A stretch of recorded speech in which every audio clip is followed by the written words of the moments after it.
अस्सलामुअलैकुम, मैं हूं पारस जहां ज़ेब और सुनो पे इलेक्शन की स्पेशल ट्रांसमिशन आप इस वक्त देख रहे हैं। सारे भाम सारे खदशात दम तोड़ चुके हैं। अफवाहों की फैक्ट्रियां दिवालियां होकर बंद हो चुकी हैं। गैर यकीनी की धुंध छट चुकी है। इलेक्शन के इल्तवा की सारी ख्वाहिशें दम घुटकर अपनी मौत मर चुकी हैं। चीफ जस्टिस काजी फायज ईसा ने इलेक्शन के लिए पत्थर पे जो लकीर खींची, उस लकीर को मिटाने वाले सब नाकाम और नामुराद हो चुके। चीफ जस्टिस ने इस लकीर पर पहरा दिया और हम जमहूरियत के नए दौर में दाखिल होने के काबिल हो रहे हैं। 8 फरवरी शुरू होने में सिर्फ 2 घंटे और पाकिस्तान में आम इंतखाबात के लिए पोलिंग शुरू होने में सिर्फ 10 घंटे बाकी हैं। तो लोगों सुनो, वोट दो यकीन के साथ, इस यकीन के साथ कि आपका वोट सबसे अहम है, इस यकीन के साथ कि आप इस मुल्क के लिए सबसे अहम हैं, इस यकीन के साथ कि आपका वोट बहुत कुछ बदल सकता है, इस यकीन के साथ कि आप जमहूर हैं और ये जमहूरियत आपके दम से है, इस यकीन के साथ कि आप कमज़ोर सिस्टम को बदल के मजबूत सिस्टम की बुनियाद रख सकते हैं, इस यकीन के साथ कि ये मुल्क आपकी ताकत है, इस यकीन के साथ कि आप इस मुल्क की तकदीर बदल सकते हैं, इस यकीन के साथ कि आप अच्छे लोगों का इंतखाब करके अपनी तकदीर बदल सकते हैं, इस यकीन के साथ कि आपका वोट बरसों से जारी दायरों के सफ़र को ब्रेक लगा सकता है, इस यकीन के साथ कि आपका वोट मुल्क में मुआशी खुशहाली की बुनियाद रख सकता है, इस यकीन के साथ कि आपका वोट कमज़ोर मईशत को मजबूत बुनियाद फराहम कर सकता है, इस यकीन के साथ कि आपका वोट कमज़ोर जमहूरियत को मजबूत कर सकता है, इस यकीन के साथ कि आपका वोट जमहूर की इज्जत नफ्स बहाल कर सकता है, इस यकीन के साथ कि आपका वोट पाकिस्तान में कैंसर की तरह फैली सियासी, माशरती, माशी और मजहबी तकसीम को कम करने का सबब बन सकता है। आपका वोट सियासी रवादारी को फरोग दे सकता है। तो फिर लोगों सुनो, वोट दो यकीन के साथ। आप अपने वोट की बुनियाद न पक्की सड़कें बनाएं, न गलियां, न सीवरेज के निज़ाम को बनाएं, न पैसे का लालच, न बर्गर, न बिरयानी की प्लेट को बनाएं, न ज़ात बिरादरी और ना ही रिश्ते नातों को बुनियाद बनाएं, न ज़ाती और गिरोही मफादात को बनाएं, न नौकरी की लालच में आएं, बल्कि अपने वोट की बुनियाद पाकिस्तान और अपने मुस्तकबिल को बनाएं। तो लोगों सुनो, वोट दो यकीन के साथ। अगर आपको कोई सियासी पार्टी अच्छी लगती है ना, उसका मंशूर भी आपको पसंद है, उसके वादे और दावे हकीकी भी लगते हैं, कोई क़यादत मुल्क के लिए बेहतर लगती है और इस उम्मीदवार उसके अगर काबिल भी लगते हैं कि उनको वोट दिया जा सके, तो लोगों सुनो, वोट दो यकीन के साथ। अगर आपको इस सिस्टम पर गुस्सा है, आप इसको बदलने की ख्वाहिश रखते हैं, किसी ज़्यादती का गिला है, लेवल प्लेइंग फील्ड ना मिलने का शिकवा है, इस निज़ाम से कोई इंतकाम लेना चाहते हैं, किसी को सबक सिखाना चाहते हैं, किसी ज़्यादती का बदला लेना चाहते हैं, तो पुरअमन जद्दोजहद करें और मायूस होकर घर बैठने के बजाय लोगों सुनो, वोट दो यकीन के साथ। आज की इलेक्शन ट्रांसमिशन में हम पाकिस्तान के लिए इसी यकीन के साथ बात करेंगे और एक बेहतरीन पैनल इस ट्रांसमिशन में हमें ज्वाइन कर रहा है और हमारे जो रिपोर्टर्स हैं वो भी इस ट्रांसमिशन में हमारे साथ होंगे और हम आपको अहम जो सूरत हाल इस वक्त जारी है उससे भी अपडेट करते रहेंगे। मैं ज़रा अपने पैनल का आपके साथ तारुफ करवा दूँ। इस वक्त मेरे साथ पैनल में मौजूद हैं, मारूफ कानूनदान हैं, साबिक वज़ीर दाखिला हैं चौधरी एतजाज़ अहसन साहब, और उनके साथ बैठे हुए हैं अजहर सिद्दीक साहब, माहिर कानून हैं। मेरे साथ जो तज्ज़ियाकार हैं राना मुबशिर साहब हैं, हबीब अकरम साहब मेरे साथ मौजूद हैं और बाय द टाइम और भी लोग हमें ज्वाइन करते रहेंगे। और अस्सलाम वालेकुम, पहले आप सबका बहुत बहुत शुक्रिया कि आप इस ट्रांसमिशन में हमारे साथ हैं। आप दोनों तो इसी ट्रांसमिशन का हिस्सा हैं। स्पेशली थैंक्स आपका एतजाज़ अहसन साहब और अजहर सिद्दीक साहब। एतजाज़ अहसन साहब, ज़रा आपसे मैं शुरू करना चाह रही हूँ बात। पाकिस्तान पीपल्स पार्टी के हवाले से मुख्तलिफ इशूज़ पे हमने देखा कि आपका इख्तिलाफ रहा, लेकिन आपने कहा कि मेरे अंदर से पाकिस्तान पीपल्स पार्टी को कोई नहीं निकाल सकता। और फिर हमने देखा कि अभी जो पंजाब में इलेक्शन कैंपेन चली है उसमें आप शामिल भी रहे बिलावल भुट्टो के साथ, आपने जलसों में तकारीर भी की। तो पंजाब में पाकिस्तान पीपल्स पार्टी के हवाले से आपने कैसा रिस्पॉन्स देखा? पंजाब में मैं तो बड़ी खुशगवार हैरत हुई कि मैं ये समझता था और मेरे ख्याल में पीपल्स पार्टी ने, और मेरे ये काफ़ी इस पे बहस रही पार्टी के अंदर भी, कि काफ़ी निगलेक्ट किया हुआ था और पीपल्स पार्टी का वोटर जो है वो हमारी तरफ तवज्जो नहीं देगा।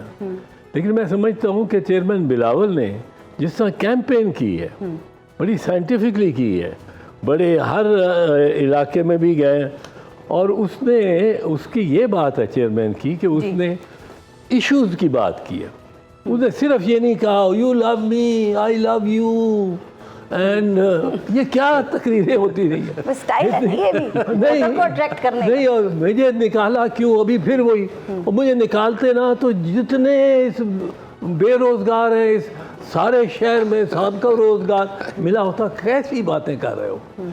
और बुझे बुझे चेहरे के साथ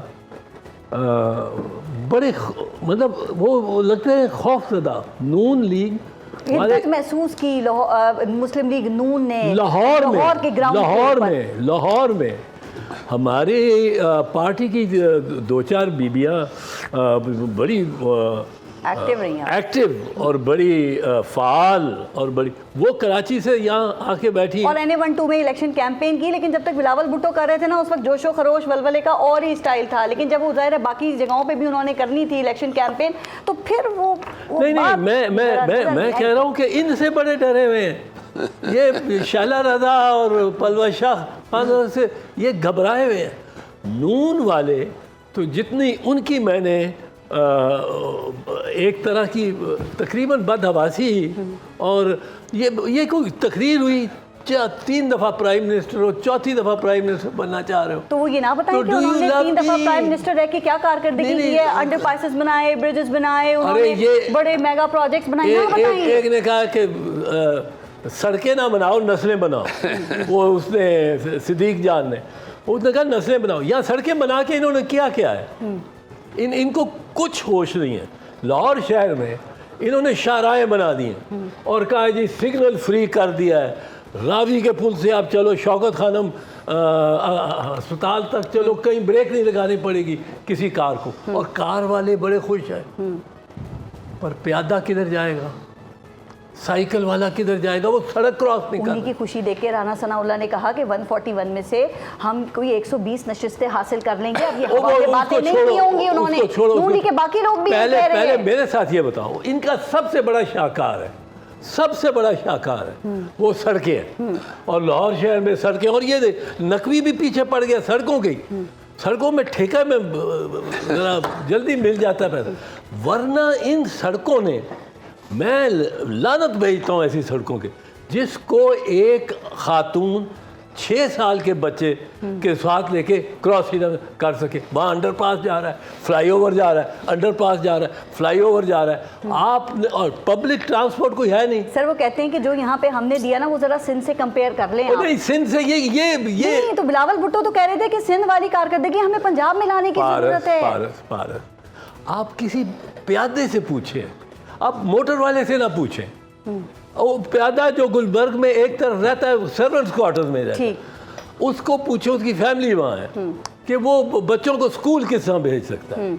वो मैं कह रहा हूँ सड़क क्रॉस नहीं कर सकता। सर आप ठीक कह रहे हैं, लेकिन देखिए इलेक्शन की ये तो इलेक्शन का माहौल है, वो किस बुनियाद पे ये बात कर रहे हैं कि हम इतनी नशिस्तें हासिल कर लेंगे। फिर सर्वे तो देखा जाएगा, स्टडी होगी उनकी, हवाओं का रुख भी कहा जा रहा है उन्हीं की तरफ। मैं आपको बताऊं उनकी तरफ से कैंपेन क्यों नहीं हो रही, हुई लेकिन देर में शुरू। नहीं, जिस तरह कैंपेन मुस्लिम लीग नवाज करती है, पहले दिन आप सुबह उठते हैं, पहले दिन जी सारा शहर इस पे फ्लेक्सेस की और झंडों की और बैनर्स की छाँव होती है। और मियां नवाज शरीफ और शहबाज शरीफ, इस दफ़ा तो मरियम भी आ गई। एक जगह आप मुझे बता दें, एक जगह शहर में जाके जहाँ कोई बैनर्स की भरमार हो, वो इलेक्शन जीत चुके हैं, वो प्राइम मिनिस्टर बन चुके हैं, लेकिन वो जो खौफ है वो उनके चेहरों से आया है। क्या आपको भी अस्सलाम वालेकुम, हमें नसरुल्लाह मलिक साहब ने भी ज्वाइन किया है, सीनियर तज्जियाकार हैं। सर खुशामदीद मैं आपको कहती हूँ हमारी इलेक्शन ट्रांसमिशन में। जो बात अभी हो रही थी, क्या वाकई यही सूरत हाल है? ये इलेक्शन कैंपेन बाद में शुरू की, फिर कहा जा रहा है नून लीग जो है वो छा गई और आगे हुकूमत बनाते हुए भी नज़र आ रही है। कोई एक तरफा मुकाबला है, 2 तरफा मुकाबला है, 3 तरफा मुकाबला है? देखिए, मैं एतजाज़ साहब हमारे बुज़ुर्ग भी हैं, मेरे बड़े काबिल एहतराम भी हैं, मैं उनकी गुफ्तगू सुन रहा था। बसद एहतराम मैं 2-3 गुजारिशात अगर करना चाहूँ जी। जिस मुल्क में सड़क नहीं होती, ज़राए मवासलात नहीं होते, वो मुल्क फिर भूटान बन जाते हैं। और शायद इस बात का एहसास उन लोगों को होता होगा जो दूर दराज के इलाकों में बसते हैं। अच्छा सॉरी, जो मैं उनकी बात को समझी हूँ ना असुल्लाह मलिक साहब, वो तरजीहात की बात कर रहे थे कि हमने तरजीही सड़कें बना ली। अगर मुझे गुजारिश जी प्लीज़, ये प्लीज़। हबीब अकरम साहब मेरे साथ बैठे हैं, हम दोनों एक इलाके से बिलोंग करते हैं। 12 घंटे में हम लाहौर आया करते थे। इस मोटरवे की बदौलत मैं 2 घंटे में अपने डेरे पे पहुंच जाता, अपने गांव पहुंच जाता। मैं इंटरसिटी बात नहीं कर रहा, इसी तरीके से जिस लाहौर के अंदर हम बैठे हैं, ज़रा तसव्वुर कीजिएगा कि कलमा चौक के अंदर क्या होता था। 6-6 घंटे ट्रैफिक ब्लॉक रहती थी। आप अंडरपास क्यों ना बनाएं? इसी यादगार आज़ादी चौक के अंदर आपने देखा होगा कि यहाँ 4-4, 5-5 घंटे ट्रैफिक ब्लॉक रहती थी। लोग बेचारे चीखते रहते थे, बसों में बैठे रहते थे, पसीने में शराबूर होते थे, ट्रांसपोर्ट चल नहीं पाती थी। अगर आज आज़ादी चौक इतना खूबसूरत बना है तो इसमें हर्ज क्या है? देखिए, जो लोग कहते हैं ना नवाज शरीफ की पार्टी जीटी रोड की और मोटरवे की पार्टी थी, आप उन इलाकों में जाकर देखें। अगर आज भी वोट मिलता है नवाज शरीफ को उन इलाकों में तो जीटी रोड और डेवलपमेंट के ज़रिए मिलता है। और मोटरवे के इर्द गिर्द के इलाकों में अगर चकवाल में वोट मौजूद है तो मोटरवे की वजह से मौजूद है।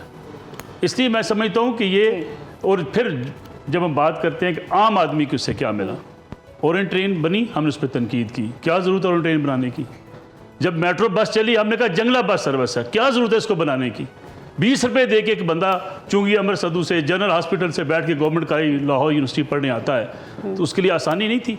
मैंने एक दफ़ा एक क्लास में मैंने बच्चों से पूछा, अच्छा काम हुआ है जिसको अभी आप बयान कर रहे हैं, क्या हेल्थ सेक्टर में भी इतना ही अच्छा काम हुआ है? क्या तालीमी सेक्टर में भी, एजुकेशनल सेक्टर में भी इतना अच्छा ही काम हुआ है? मेरी गुजारिश, देखिए एक बात चीज़ जो हमें याद रखनी चाहिए, ये 23 करोड़ आवाम का मुल्क है। हेल्थ फैसिलिटीज़ देना और हर बंदे को हेल्थ देना एक बहुत बड़ा चैलेंज भी है। इसलिए इसके ऊपर काम होता रहा माजी में कि इंश्योरेंस पॉलिसी लाई जाए, स्टेट कुछ चीज़ों को ऑन करे, स्टेट के तमाम हॉस्पिटल में शायद इतना इलाज देना मुमकिन नहीं, आज भी इसमें कोताही मौजूद है। और उसके लिए भी आपको ये भी आपके इल्म में होगा, मियां नवाज शरीफ की पहले हुकूमत थी, फिर इमरान खान साहब की हुकूमत आई, इस पे काम होता रहा। इंसाफ हेल्थ कार्ड जिसको कहा जाता है, जिसको पहले कौमी हेल्थ कार्ड कहा जाता था, ये ज़रूर इस बात की गुंजाइश है कि हमें उन सेक्टर्स में काम करना चाहिए। उन सेक्टर्स की आगे भी बात होती रहेगी, लेकिन जो इलेक्शंस होने जा रहे हैं इसको कैसे देख रहे हैं? कोई नई तारीख रकम कल होने जा रही है या फिर तारीख में बड़ा अफसोसनाक बाब में इजाफा होगा? मैं आपसे खुल के इस पर भी 2 चीज़ों का इजहार कर दूं। इसमें कोई शक नहीं कि आज एक जमात पाकिस्तान तहरीक इंसाफ दबाव का शिकार है। आज उनके कैंडिडेट्स के लिए मुश्किलात हैं। आज उनके बहुत से लोग मुकदमात का सामना कर रहे हैं, इंसानी हकूक़ की कहीं ना कहीं खिलाफ वर्जियाँ भी हो रही हैं। लेकिन इसको जांचने के लिए आपको 2018 में जाना पड़ेगा। जिस जनूबी पंजाब की आज बात हम कर रहे हैं, उसी दिन एक दिन खबर आई थी ना, हबीब अकरम साहब को याद होगा, 8 MNAs ने मुस्लिम लीग नवाज के टिकट वापस कर दिए। किसके कहने पे? महकमा ज़राअत के कहने पे ना। उस वक्त महकमा ज़राअत हुआ करता था। तब हम कितने खुश थे कि महकमा ज़राअत नवाज शरीफ को दबा के, पीपल्स पार्टी को दबा के इस मुल्क की सियासत से निकालना चाहते हैं। हमारे यहाँ ये दायरों का सफर खत्म नहीं मैं वही कहना चाहता हूँ ना, उस वक्त जिस रोज़ हमने ये तय कर लिया था कि हमने पाकिस्तान पीपल्स पार्टी को और PMLN की क़यादत को इस मुल्क की सियासत से निकालना है और इमरान खान ने अपना कंधा फराहम करना है, उस रोज़ जमहूरियत का जनाजा निकल गया था। राइट। अज़हर सिद्दीक साहब, अब पोलिंग शुरू होने में कोई 9-10 घंटे बाकी रह गए हैं सर। पाकिस्तान तहरीक इंसाफ का जो वोटर है उसका मोराल कैसा है? बहुत शुक्रिया फारस। मैं जितना 56 कंपनियों, मेट्रो ऑरेंज, इस पर किसी दिन प्रोग्राम रखा लीजिएगा। कुछ साबित नहीं हुआ वैसे। ओहो, क्या बात कर रही हैं? क्या बात कर रही हैं? क्या साबित हुआ? मुझे ये बताइएगा, जरा समझिएगा इस बात को। 350 अरब का मेट्रो ऑरेंज का प्रोजेक्ट, 600 अरब की बजट है बलूचिस्तान का। जरा सोचिएगा, उससे 10 मेट्रो चल सकती थी बसें। क्या मजाक बनाया हुआ है इनको?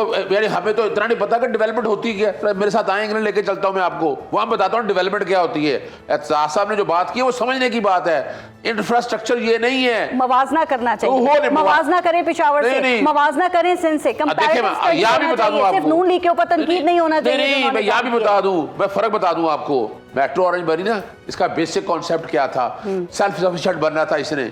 मेट्रो जो बनी है ना पेशावर के अंदर, प्लाजाज बने हैं, यानी उसको इस तरह से लोन लेके पैसे नहीं। लेकिन याद है खान साहब ने कहा था पेशावर में नहीं बनाऊंगा मेट्रो, फिर बनी ना। सुनिएगा, मैं जो बात कहना चाह रहा हूं, फिर कन्विंस किया कि मेट्रो सेल्फ सफिशिएंट बनाए। पूरी दुनिया में ये सब्सिडी में नहीं चलती हैं, क्या बात कर रही हैं आप? इन चीजों ने मुल्क तबाह करके रख दी है। और हम 56 कंपनियां पूरे, यानी हमने क्या किया, पंजाब लिमिटेड, पाकिस्तान लिमिटेड, वो खुदारा जो 90 का प्रोजेक्ट है ना, इस मुल्क की तबाही का आज भी अब कह रहे हैं कि वो जनाब नवाज शरीफ वज़ीर आज़म, वो किस बात का नवाज शरीफ वज़ीर आज़म? पूरी दुनिया में मजाक उड़ रहा है ये बात के कि एक नवाज शरीफ रह गया इस मुल्क के लिए। 56 कंपनियों से आगे निकले, इन बातों से आगे निकले। अब बताएं पीटीआई का वोटर। हाँ, अगली बात बताएं। अभी आप अंदाजा लगाएं डर और खौफ कितना है। 70 सीटें ऐसी हैं, 10 तो रिटें आज लगी हुई थी हाईकोर्ट के अंदर, कि यानी खौफ इतना है। और नसरुल्लाह साहब ने बड़े आराम से कह दिया कि 2018 का आज देख ले, सवाल ही पैदा नहीं होता। आज कलमा पढ़े यहाँ पर और बताएं कि 2018 और 2023 और 24 में क्या फर्क है। आप परेशान हो जाएंगे बैठ कर। जो जुल्म सितम ये हुआ है इतना बादशाह के दौर में नहीं हुआ। इसी को आगे लेके चलते हैं। उसके बावजूद क्या हुआ? अभी एक ऑडियो जारी निकाल है पीटीआई के वोटर का। वो तो कहा जा रहा है ना कि अभी नहीं पता चला कि वो असली है। नहीं, ऑडियो जाली है के हवाले से। ऑडियो जाली है। हाँ तो ठीक है, ऑडियो जाली अगली बताएं जरा। नहीं करेंगे। सुनिएगा, हमने हमारी प्लानिंग बड़ी सीधी सी है। क्या प्लानिंग है? वोटर निकलेगा, यस, वोटर बाकायदा 50-100 की तादाद में, क्रैकडाउन, कोई फर्क नहीं पड़ता, जेलें, कोई इसके बावजूद भी वोटर डाउन नहीं है। बताइएगा, मरियम नवाज लंदन प्लान में कहती थी 3 नाअहलियां करें, नवाज इमरान खान की 4 नाअहलियां कर दी आपने। मिला क्या? रहना नहीं है कुछ भी। आपने एक दावा किया था, ये बात आपने की थी कि हो सकता है पाकिस्तान तहरीक इंसाफ का वोटर जो है वो मायूस हो और फिर वो नहा निकले। ना, ये मैंने ये बात बिल्कुल ये नहीं कही थी। क्या कहा था? मैंने देखिए, मेरी वजह क्या है कि मायूस करने की कोशिश की जा रही है। वोटर फिर निकलेगा, और सुबह कैसे निकलेगा मैं आपको आइडिया दे देता हूँ क्या निकलेगा। 50-60 की तादाद में लोग टोलियों की शक्ल में निकलेंगे, खाना अपना साथ लेकर आएंगे, और जब तक वो वोटर वहां बैठा रहेगा, हिलेगा नहीं है। उसको ये पता होगा कि इंतखाबी निशान कौन सा है, किस पे ठप्पा लगाना है। बिल्कुल पता है। एक देखिए, मेरी ये बात सुनिएगा। हम बात बता रहे हैं, हमें बता रहे हैं पढ़े लिखे की। पढ़ा लिखा वोटर तो सारा पीटीआई के साथ है। और जहां तक गरीब आदमी की बात है ना, लेकिन कंफ्यूजन है। सुनिएगा, पहला इलेक्शन है। गरीब आदमी, आपको पता है गरीब आदमी रात को बिजली आ नहीं रही है, वो सुबह उठता है, वो आपको पता है मेट्रो ऑरेंज में बैठता है, आधा घंटा इसी में बैठता है। उसके बाद जाके फिर क्या करता है, फिर वही तामिया उठाता है, बैठ के जलील होता है। घर खाने को रोटी नहीं, और वो आधा घंटा इसी में बैठ के 1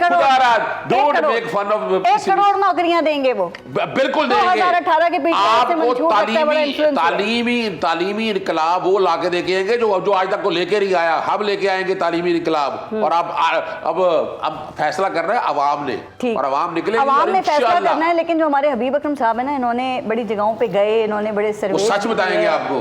बिल्कुल, मैं उनका सच जानना चाहती हूँ और अवाम भी जानना चाहती है, और अभी आपको भी बताएंगे वो। तो ये आपने जो सर्वेस किए हैं, इसमें क्या लगता है कि मैं न्यूट्रल ओपिनियन आपकी जानना चाह रही हूँ कि हवा जो है वो किसके हक में है?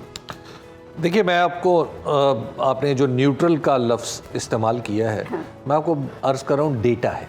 ये डेटा है 34,576 लोगों से बराह रास्त बात की गई, और चित्राल से लेकर कराची तक बात की। 2 महीने इस पूरे प्रोसेस में लगे, और 20,000 किलोमीटर का सफ़र मैंने और मेरी टीम ने एक गाड़ी में किया, जो एक दरिया सिंध के आगाज़ से शुरू होता है और दरिया सिंध 12 करोड़ वोटर हैं, 34,000 का आपने डाटा लिया जो आप कह रहे हैं। जी, जो मैं आपको अर्ज़ कर रहा हूँ। पाकिस्तान में जो बड़े से बड़ा सर्वे हुआ है इस इलेक्शन में, उसका जो सैंपल साइज़ है वो 5,000 है, और वो टेलीफोन पे हुआ है। ये पाकिस्तान के इन इलेक्शंस में, बल्कि शायद अब तक के होने वाले जितने भी इलेक्शंस हैं उनमें सबसे बड़ा सर्वे है। तो इन सर्वेस की रोशनी में मैं आपको ये ज़रूर बता सकता हूँ, और इसका बेशतर हिस्सा चल चुका है, कि जो फ़िज़ा है, जो आम आदमी है, वो ये समझता है कि पाकिस्तान तहरीक इंसाफ ही एक मकबूल जमात है। और ये तीनों जगहों पे किया, तीनों मौक़े पे किया गया। एक ऐसा मौका जब बानी तहरीक इंसाफ अंदर थे, उन्हें सज़ा हो चुकी थी, और बल्ले का निशान जो था मिलेगा या नहीं मिलेगा, ये बदगुमानी थी। उसके बाद या इसके बारे में एक शक व शुबे की सूरत हाल थी। दूसरा उस वक्त किया गया जब एक दफ़ा फिर सज़ा होगी और बल्ले का निशान चला गया, उसके बाद फिर हुआ, और उसके बाद फिर जब बल्ले का निशान जाने के बाद मुख्तलिफ निशानों पे लोग खड़े हो गए, तो उसके बाद फिर हुआ। तो लिहाजा मैं ये आपको पूरी जिम्मेदारी से अर्ज़ कर रहा हूँ कि ये तीनों चीज़ों ने पीटीआई के वोटर के रिजॉल्व के ऊपर कुछ ज़्यादा लेकिन इसमें जो इख्तिलाफ है, मैं उस पर ज़रा बात करना चाह रही हूँ आपसे। लेकिन अरबाब चांडियो हमारे रिपोर्टर हैं जो कराची से हमारे साथ मौजूद हैं, अब तक पंजाब की बात कर रहे हैं, तो थोड़ी सी ज़रा सिंध और कराची की सूरत हाल भी मेरी एक दरख्वास्त है कि आप अरबाब से वो दास्तान भी सुनिए कि जो मुख्तलिफ शहरों में मुख्तलिफ जर्नलिस्टों ने भी इस सर्वे का मुशाहिदा किया, जो सीनियर जर्नलिस्ट थे। तो अरबाब भी उनमें शामिल है, आप उनसे भी जरा पूछिएगा जब कराची में हम राइट। अच्छा अरबाब हमारे साथ मौजूद हैं आप? जी मैं मौजूद हूँ, बिल्कुल। चलें, बहुत शुक्रिया आपका। ये बताइए कि कराची में पहले मुहिम जो है वो इस वक्त किसकी बेहतरीन रही और कराची के जो लोग हैं उनका क्या मूड है? कराची का मूड तो खैर हबीब अकरम ने अपने सर्वे में बता दिया था। अब हबीब अकरम के बाद हम तबसरा करें जरा सा अच्छा नहीं लगता, लेकिन बात ये कि कराची का मूड 2018 के बाद जो बदल रहा था, क्योंकि पाकिस्तान पीपल्स पार्टी वहाँ पे स्वीप करने के दावे कर रही है। हबीब अकरम साहब का तो उन्होंने बताया अपना, लेकिन वहाँ जो पार्टीज हैं वो दावे कर रही है। पीपल्स पार्टी कह रही है कि ना सिर्फ सिंध बल्कि कराची में भी हम स्वीप करेंगे। तो ये जो उनका दावा है हकीकत से कितना करीब नजर आ रहा है? पाकिस्तान पीपल्स पार्टी कराची के अलावा तो बाकी सिंध में स्वीप कर सकती है, लेकिन कराची में वो स्वीप नहीं कर सकती। कराची में उसके स्वीपिंग के दरमियान जो है वो सबसे बड़ी रुकावट एमक्यूएम है, और दूसरी बड़ी रुकावट जमात इस्लामी है, और तीसरी बड़ी रुकावट आजाद उम्मीदवार है। अगर आजाद खड़े गए तो सारी पार्टियों के लिए सर का दर्द बढ़ जाएंगे और सारे काकटेल हो जाएंगे।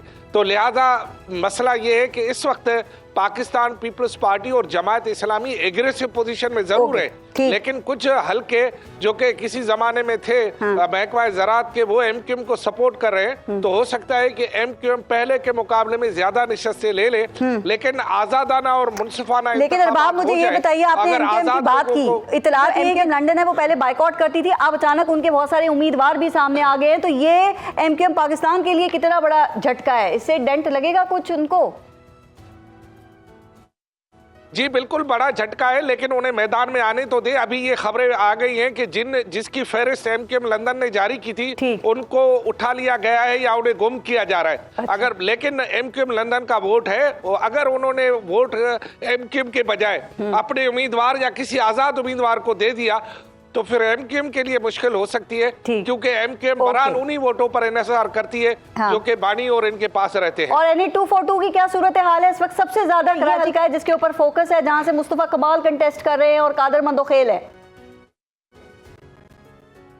मुस्तफा कमाल को यकीन है कि वो जीत जाएगा, क्योंकि जहां से यकीन दहानी कराई जाती है वहां से उसको यकीन दहानी कराई गई है। लेकिन ग्राउंड रियलिटी कुछ और है। ये हल्का बेसिकली मुस्लिम लीग नून का है। नवाज शरीफ के भाई अगर शहबाज शरीफ खड़ा हो जाता अच्छा, तो मुस्तफा कमाल के सामने ये बात नहीं की, वरना वो कहते हैं किधर से लाते हैं आप लोग ये खबरें? वरना NE 249 में तो वहां से भी वो खड़े हो रहे थे, लेकिन बाद में पता चला ख्वाजा इजहार साहब नाराज हो गए हैं और फिर मुस्तफा कमाल ने वहां से विड्रॉ किया और ख्वाजा इजहार वहां से खड़े हुए और वहां से उनकी सीट पक्की थी। अरबाब चांडियो, एक आखिरी बात और बता दें, PTI ओवरऑल क्या सूरत है आप कराची में PTI की? दोबारा से जी, PTI के वोटर अपनी जगह मौजूद है। PTI के हिमायती याफ्ता आजाद उम्मीदवारों के हवाले से क्या सूरत हाल है? 2018 वाली तो नहीं होगी, कोई करीब नहीं 2018 वाली नहीं होगी, क्योंकि इनके जो बड़े लीडर थे वो तो भाग गए ना, जिसमें अली जैदी, इमरान इस्माइल, दूसरे भाग गए, और जो हैं वो जेरे जमीन है। खुरम शेर जमान भी अपनी इलेक्शन नहीं चला सकता, और बाकी जो है वट पकड़ में आ गए। 5000 से ज्यादा उनके जो वोटर हैं, सपोर्टर हैं, उनके खिलाफ है। तो PTI वो पोजीशन हासिल नहीं कर सकती जो कि 2018 वाली थी, लेकिन उनको वोट पड़ेगा जरूर। लेकिन नतीजा क्या निकलता है ये हमें कल पता चलेगा। बहुत बहुत शुक्रिया अरबाब चांडियो, आप हमें अपडेट कर रहे थे कराची और सिंध में जो सूरत हाल है वहाँ पॉलिटिकल पार्टीज़ की। राना मुबशिर साहब, इलेक्शंस होने जा रहे हैं, तो इस दफ़ा कैसे इलेक्शन देख रहे हैं? जब भी इलेक्शन हुए जमहूरियत आगे बढ़ी, एक कदम आगे बढ़ते हैं, 2 कदम पीछे आ जाते हैं हम। तो इस बार क्या कुछ मुख्तलिफ होने जा रहा है? इलेक्शन होने जा रहे हैं कल अभी भी शक है आपको? नहीं, मैं तो वैसे पूछ रहा था आपसे। आप अभी तक शक शुबात का नहीं, मैं शक शुबे की क्या हो रहा है? कल क्या होने जा रहा है? कल इलेक्शन होंगे, मतलब जो इलेक्शन है वो होंगे, और उसका रिजल्ट क्या निकलेगा वो शाम को पता चल जाएगा। लेकिन the point is different, you know, इस वक्त वो जोशो खरोश नजर आता है आपको? कोई इलेक्शन किस्म की कोई चीज़ होने जा रही है कुछ? चलो ए गल की तुसी ए गल सी। तो पॉइंट इज कि इस वक्त जो है ना लोगों का माइंड जो है ना वो एक साइड पे चला हुआ है कि जी ये प्राइम मिनिस्टर है, ये चीफ मिनिस्टर है, वन साइडेड। सो उसको आप कैसे करेंगे डिफ्यूज? वो परसेप्शन जो है उसको कैसे डिफ्यूज करेंगे आप? You need to diffuse that perception. वो परसेप्शन अगर डिफ्यूज कर जाए आप तो विन विन सिचुएशन है सबके लिए। वो परसेप्शन डिफ्यूज नहीं हो रही, यू नो इधर आप इस वक्त तो आप ये बात कर रहे हैं, बैठे हुए सब लोग बैठे हुए जहाँ भी चले जाए, सिगार लगा के, गोइबन सिगार लगा के बैठ के, वहाँ पे तो ये हो रहा है, हाँ जी चीफ मिनिस्टर कौन बनेगा? चीफ मिनिस्टर मुस्लिम लीग नून दा बनेगा, केड़ा बनेगा? शहबाज शरीफ बनेगा, मरियम बीबी? साहब से यही बात पूछ रही हूं। हाँ देखे ना, पहला सवाल यही होता है, ठीक कह रहे हैं आप। मतलब कौन चीफ मिनिस्टर बनेगा, कौन प्राइम मिनिस्टर बनेगा? शहबाज शरीफ साहब प्राइम मिनिस्टर बनेंगे, नवाज शरीफ साहब प्राइम मिनिस्टर बनेंगे, या कैसे होगा? प्रेसिडेंट जरदारी साहब बनेंगे, कौन होगा? तो वो आप यहाँ पे तो अपने जो ऑफिसेज है वहाँ पे तो बंदे लगा रहे हैं। सर जरा कंपैरिजन ड्रॉ करें, 2018 में क्या ये सूरत हाल पाकिस्तान तहरीक इंसाफ के हवाले से नहीं थी? क्या उस वक्त ये बात नहीं हो रही थी कि जी एक पार्टी जीतने जा रही है, इसी का वजीर आजम बनेगा, और आज एक और पार्टी के हवाले से ये बात हो रही है, या आज थोड़ी सी उससे ज्यादा होगी? तो हमारे यहाँ तो हर वक्त यही होता है। 18 में भी यही था, 18 में भी तो यही था ना सब कुछ। 18 में यही था जनाब, ये एक हवा चल पड़ी है जनाब, पीटीआई खंबे भी टिकट दबे पीटीआई तो जनाब पीटीआई जीत जाएगी, यही था ना। तो वो उस वक्त वो उनकी हवा चल रही थी, लेकिन उस हवा को अगर वो चेयरमैन जो है वो पीटीआई के, अगर उसको उसमें कई चीजें गलत हुई, मेरे ख्याल में गलतियां मानते हैं आप कि खान साहब की तरफ से भी कोई गलतियां बहुत ज्यादा उनके साथ जुल्म ही हुआ है? मोहतरमा बेनज़ीर भुट्टो 17 सीटें लेके नेशनल असेंबली में अगर बैठ सकती थी तो नो कॉन्फिडेंस के बाद इमरान खान क्यों नहीं बैठ सकते थे? क्यों अपनी हुकूमतें खुद जनाब तोड़वाते रहे? इसलिए तोड़वाते रहे कि जनाब वो नहीं खुद तोड़ी ना, तोड़ी, मजबूत हुकूमतें तोड़ी, मजबूत तोड़ी, और इसलिए तोड़ते रहे कि नहीं जी 90 दिन में लिखा हुआ है कि 90 दिन में होंगे। एतजाज अहसन साहब मेरे शो में आके कहते थे कि ये सोचे भी मत कि 90 दिन में इलेक्शन नहीं कराएंगे, ठीक है। सो असेसमेंट किसकी गलत हुई? मतलब वो उनको उसको पता होना चाहिए था ना, पीटीआई के चेयरमैन को पता होना चाहिए था what he is dealing with. So वो बाद में इस चीज को तो नहीं कुछ रिग्रेट करना। खान साहब जो हैं वो मिसरीड कर गए चीज़ों को, क्योंकि जब ग्राउंड पे जाते थे ना तो जो पिच की सूरत हाल तो बड़ी अच्छी रीड कर लेते थे। क्या सियासी ग्राउंड की सूरत हाल को वो रीड नहीं कर सके, या जो इर्द गिर्द उनके लोग होते थे उन्होंने उनको मिसगाइड किया? टू बी वेरी ऑनेस्ट, होता यही है, सबके साथ यही होता है। दरबारी जो आके मिल जाते ना 4-6 इमरान खान साहब के साथ भी थे, तो वो दरबारी उनको ऐसी पिक्चर पोर्ट्रे करते हैं कि बस जी तुसी हो, ठीक है। मियां नवाज शरीफ साहब अपने जलसे में कह चुके हैं, आपके पास वो क्लिप हो वो बेशक चलाए कि जी मनु लोग कहते सन जनाब मियां कदम बढ़ाओ नवाज शरीफ हम तुम्हारे साथ है, कि मैं पीछे मुड़ के तक बंदा ही कोई नहीं सी। ये मियां साहब ने खुद कहा है, कहते हैं वो उन्होंने कहा है अपने जलसे में, खुद कहा है उन्होंने। तो इसी तरह जो गलत पिक्चर पोर्ट्रे करते रहे जो 4-6 लोग थे इमरान खान साहब के साथ थे, और जिन्होंने पिच किया उन्हें मुख्तलिफ जगहों पे, वो एक बंद गली में जाकर खड़ा कर दिया। आज वो बंदे है ही कोई नहीं, नाल सारे उड़ गए, सारे गए, अकेले ही खड़े रह गए। वो तन्हाई का शिकार है, इसका मतलब? तन्हाई तो नहीं कह सकता मैं, लेकिन द पॉइंट इज कि जो मतलब कि देखे ना, एक लीडर वो होता है जो दीवार के पीछे भी समझ सके कि होगा क्या या क्या होने जा रहा है, ठीक है ना। लीडर तो वो, हमें तो यही समझ आती है। एतजाज हसन साहब वो क्यों नहीं समझ सके, और जो उनको सजाएं हुई हैं उससे पीटीआई का मोराल कितना डाउन हुआ है? जो उनके आज़ाद उम्मीदवार खड़े हैं उनकी अपनी कितनी गलतियां हैं? पीटीआई के एक वकील साथ ही आपके बैठे हुए हैं, क्या ये इन्होंने बहुत बेहतरीन तरीके से वो केसेस लड़े, और अगर लड़ते तो क्या सूरत हाल मुख्तलिफ हो सकती थी? बहुत सारे सवाल आते हैं। ब्रेक के बाद ब्रेक लेते हैं, आप देखते रहिएगा सुनो पे इलेक्शन स्पेशल ट्रांसमिशन। अच्छा, हमें इस वक्त ज्वाइन किया है हारिस नवाज साहब, सिंध के वज़ीर दाखिला। अस्सलाम वालेकुम हारिस नवाज साहब, ट्रांसमिशन में हमारे साथ शामिल होने के लिए बहुत शुक्रिया, और उनसे भी कुछ सूरत हाल मालूम करेंगे। लेकिन एतजाज हसन साहब, जो पहले मैं एक सवाल छोड़ के गई थी, ज़रा थोड़ी सी बात अगर खान साहब के केसेस के हवाले से आप कर लें। जो 3 केसेस में हमने एक हफ़्ते में 3 बड़ी सज़ाएँ सुनी, तो आपके ख्याल में क्या इंसाफ हुआ है? बिल्कुल नहीं, हरगिज़ नहीं। तीनों में नहीं, बल्कि सुप्रीम कोर्ट ने जो केस किया है कमाल ही कर दिया, कमाल ही कर दिया। ये जो निशान लिया है, ये निशान पार्टी का निशान नहीं होता। कहते हैं हम यही है कि तहरीके इंसाफ का ये निशान, और नून का ये, और पीपल्स पार्टी का ये तीर, ये निशान होता है उस वोटर का जो अंधा मतलब अनपढ़ है, ये उसकी राइट है। आप वोट को कहते हैं कि सुप्रीम कोर्ट के 12 जजेस ने कहा हुआ है 1988 में बीबी के केस में मैंने किया हुआ है, उसमें उन्होंने कहा हुआ है कि वोट जो है ये एक बुनियादी हक है। इस वोट के हसूल के इस्तेमाल के लिए जो ज़राए ज़रूरी हैं वो भी बुनियादी हक हैं, बशमूल ये निशान के। मेरा वोट आप खुद लेकर गए थे, लेकिन पीटीआई ने इलेक्शंस, इंट्रा पार्टी इलेक्शंस ठीक कराए थे। जब इनको पता था कि वो इतना छान पटक कर रहे हैं, तो इनको भी क्या तमाम चीज़ों को बेहतर करके इलेक्शंस नहीं कराना चाहिए? ये कोई बात नहीं, ये कल इतनी छान पटक बिल्कुल नहीं कर सकते, उनका हक ही नहीं है। ये जुडिशल बॉडी नहीं है, ये इलेक्शन कमीशन जुडिशल बॉडी बन गई है। वो इलेक्शंस को भी ये नहीं हटा सकती, वो ट्राइब्यूनल है उसके, वो जुडिशल पार्टियों के इलेक्शंस को नहीं देख सकती है। बिल्कुल नहीं देगा। इस तरह तो अब खत्म हो गया, पार्टीज तो खत्म हो गई। पार्टीज को क्या करेंगे? आपके ये जो रिकॉर्ड है इलेक्शन का, इसमें यहाँ ये ए नहीं आना चाहिए था, बी आना चाहिए नहीं था। तो सर, ये इंट्रा पार्टी इलेक्शंस की रिपोर्ट इलेक्शन कमीशन में ये पार्टीज क्यों जमा कराती हैं फाइल जब करनी उसको कोई होती है, इख्तियार ही सिर्फ नहीं है? फाइल करनी होती है उसका कोई, और वो रिपोजिटरी है जिसको कहते हैं रिपोजिटरी, एक जगह जहां आप जाके डिपॉजिट कर देते हैं। पर मैं एक दो और बातें ज़रा कर लूँ जल्दी से। हमें ये पहचान, जिस तरह हमारे में ये बिल्कुल गलत फहमी है कि ये निशान पार्टी का होता है, पार्टी के 10 लोगों को हमने बुला लिया, सुन लिया। ये दूसरी बात, ये जो मैंने अर्ज़ की थी, मैं इसको बिल्कुल एक जुमले में ख़त्म करना चाहता हूँ, और ये मैं बड़ा स्ट्रांगली फील करता हूँ कि मोटर कार वालों को ना पूछें लाहौर की सड़कों का, पैदल को पूछें जिसको कितनी तकलीफ होती है। वो बस दूसरी तरफ लेने जानी हो दूसरी तरफ की, तो वो क्रॉस नहीं कर सकते। कोई ओवरहेड ब्रिजेस नहीं बने हुए, कुछ भी नहीं है, और ये बहुत तबाही है, गरीब आदमी को तबाह कर दिया। इसमें फिर एक और चीज़ अर्ज करूं, एक और चीज़ बीच में पूछ लूं, ये तो चलें, ये तो नून लीग की अच्छा। बात होगी, जरा पीपल्स पार्टी का भी बता दें कि बिलावल भुट्टो पीटीआई के वोटर को अपनी तरफ रागिब करने में कामयाब हो गए, क्योंकि उन्होंने कहा कि अगर आज़ाद उम्मीदवार को आप वोट देंगे तो वो वोट ज़ाया हो जाएगा या उसका फ़ायदा नून लीग को होगा। तो मियां नवाज शरीफ को चौथी मरतबा वज़ीर आज़म बनने से रोकना है तो वोट देना है पाकिस्तान पीपल्स पार्टी को। तो रागिब होगा इनका पीटीआई का वोटर? देखें, पीटीआई का वोटर मेरा ख्याल है अगर पहुंचेगा वोट करने, और ये इशू कल का सिर्फ ये है, अगर पीटीआई का वोटर जोक दर जोक एक फियर की फिजा से निकल कर, और शायद 12 बजे तक जब देखें कि 100 बंदे तो पहुंच गए हैं, 200 भी पहुंच गए, 12 बजे सारे पाकिस्तान का सर, लेकिन वो अगर आज़ाद उम्मीदवार की तरफ जाते हैं तो उसका फ़ायदा नून लीग को नहीं होगा? नहीं या नहीं, होगा? मैं अर्ज़ करता हूँ, ज़रा मैं अर्ज़ कर लूँ। ये सारे पाकिस्तान में फैला हुआ इलेक्शन है, ये एक रैली के नहीं है कि वो एक रैली जा रही हो माल रोड पे तो 4 थानों की पुलिस आके पकड़ ले। यहाँ हर थाने में 4-4, 20-20 पोलिंग स्टेशन होने हैं और 2-2 सिपाही होंगे, और ये स्प्रेड आउट होगा। और कल अगर वोटर निकल आया ना उनका, फिर मेरा ख्याल है that will be a great upset too. क्या असेसमेंट है, निकल आएगा?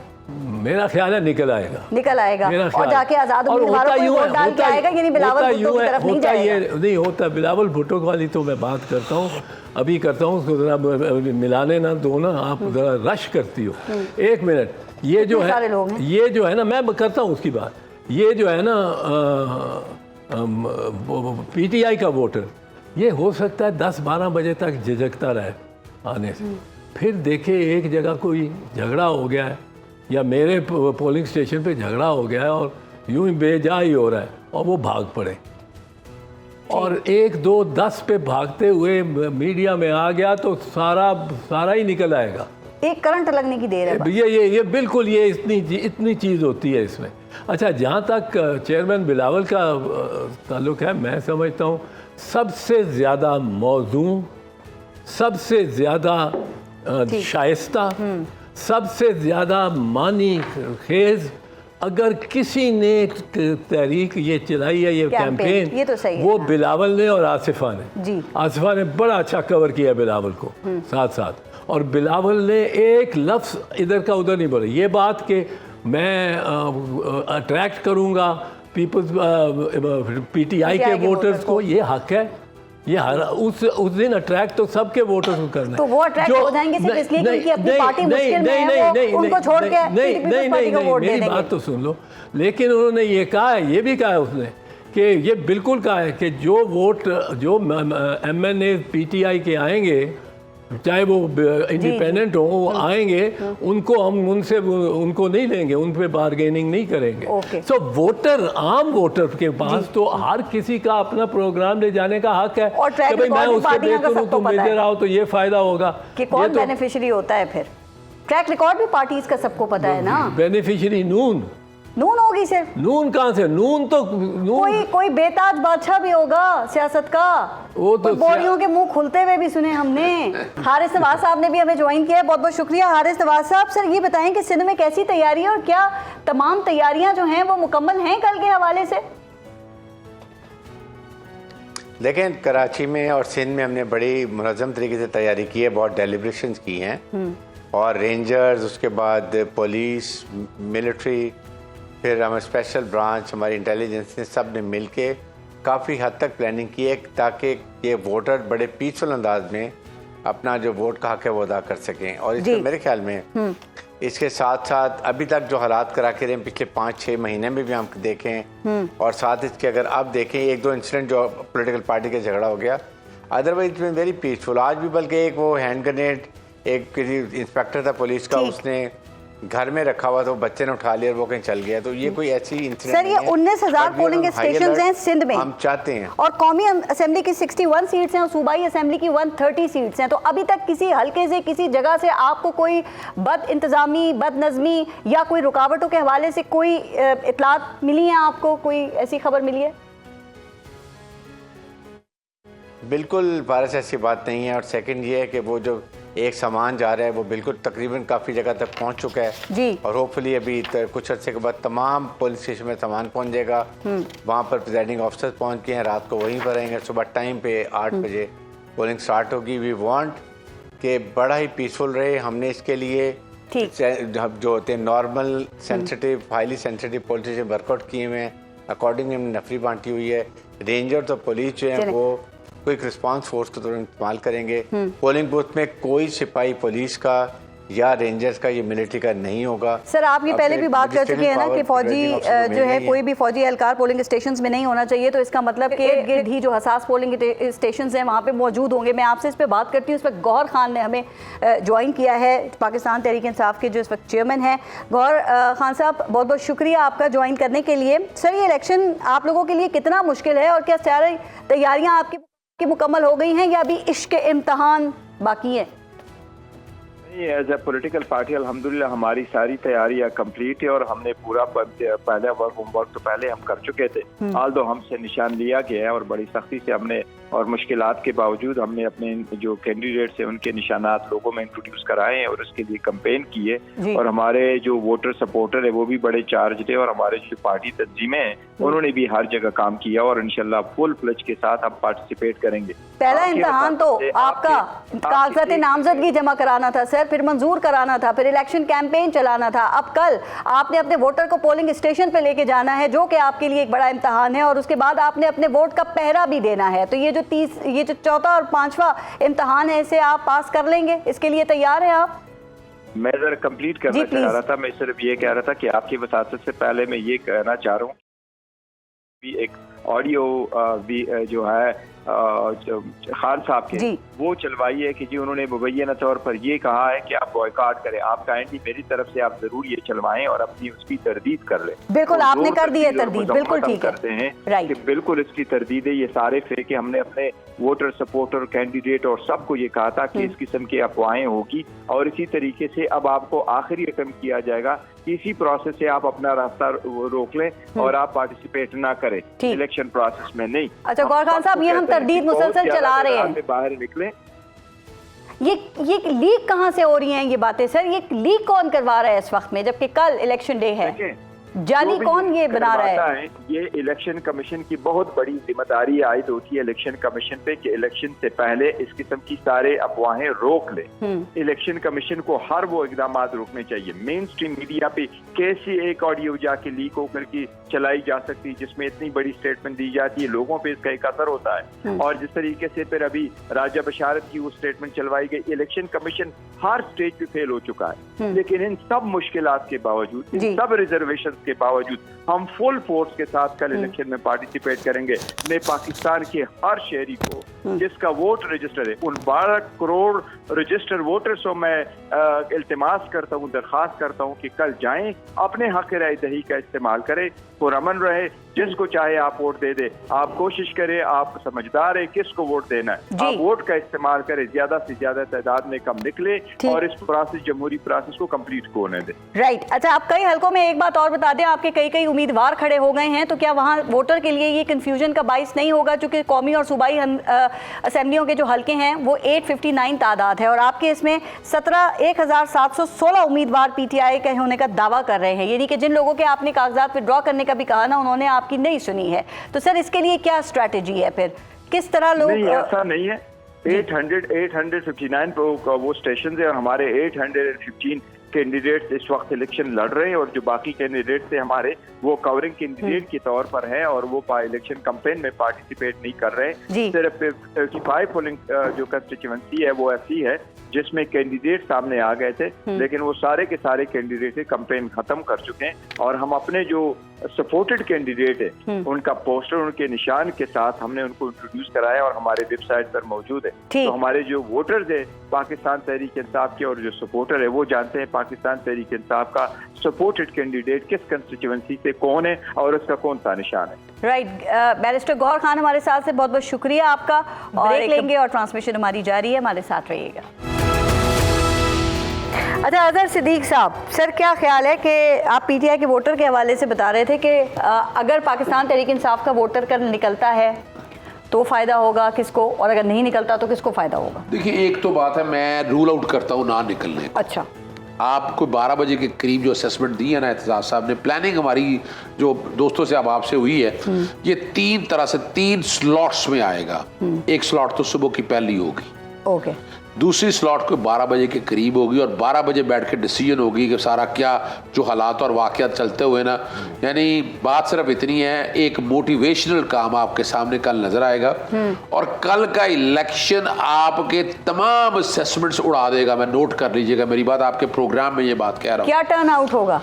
टर्न आउट राउंड अबाउट 60% होगा जी। 60%? Yes, and there is every possibility. ये पाकिस्तान की तारीख में सिर्फ एक दफा हुआ बिल्कुल, है। मैं बता रहा हूँ आपको 1970 के इलेक्शन में मैं बिल्कुल 2018 में 55 था। उसकी मैं वजह बताऊं, जिमनी इलेक्शन थे पंजाब के, कोई कहता था टर्नओवर इतना होगा? फर्क होता है जिमनी में और जनरल में। जिमनी में तो लोग निकलते नहीं हैं, ये मैं बताना चलूं आपको, जनरल में तो फिर निकल के आते हैं। जिमनी में तो अनएक्सपेक्टेड था और मैं पहले दिन से कह रहा था कि इतनी सीटें हमारी होगी। अच्छा, उसकी वजह ये नहीं है, वजह सिर्फ ये है कि जो हमारा नौजवान वोटर है ना, किस्मत बदलनी है इस मुल्क की उसने। 2 करोड़ नया वोटर जो ये है आप जेल में रख लें, पहले कभी वोट नहीं दिया और फर्स्ट टाइम वो देगा और he is going to make the history. और ये वो दिन है जो बैठ के अब सियासी जमातों को अपनी सिमत दुरुस्त करना होगी। अच्छा, यानी मैं 5 जून को लंदन में था, उस लोगों ने मेरा मजाक उड़ाया। मैंने उस वक्त कहा कि पाकिस्तान को विसाखे पाकिस्तान की जरूरत है। आज हम लगे हुए हैं 18 में इमरान खान ने ये किया वो किया। ओ भाई, इमरान खान ने कर दिया। आज तुम्हारे पास मौका था, इमरान खान ने प्लेटफॉर्म दिया आपको जमहूरी रवायात का, आईने पाकिस्तान 1973 के तकद्दुस का, वोट के तकद्दुस का इकट्ठे होना चाहिए था, नहीं हुए। अब इसका मतलब क्या है? इन्होंने इस मुल्क में जमहूरियत को उस दौर में ले गए हैं कि शायद आने वाले दौर 10-10-20, यानी मुल्क की इस वक्त जो हालत है, 18 महीने हुकूमत की इन्होंने।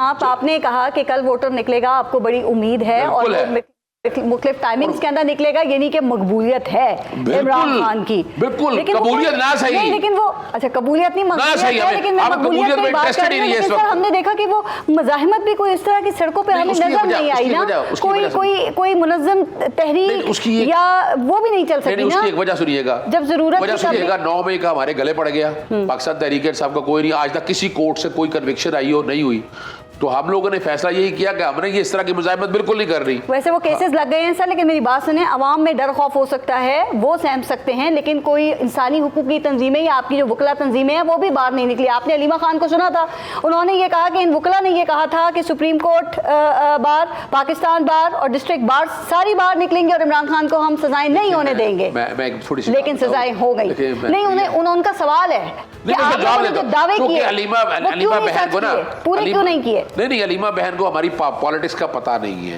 इमरान खान साहब ने बाहर की पॉलिटिक्स में इमरान खान साहब ने इतनी इन्वॉल्वमेंट नहीं रखी। अब कहते रहे कि इन्वॉल्वमेंट रख रही है।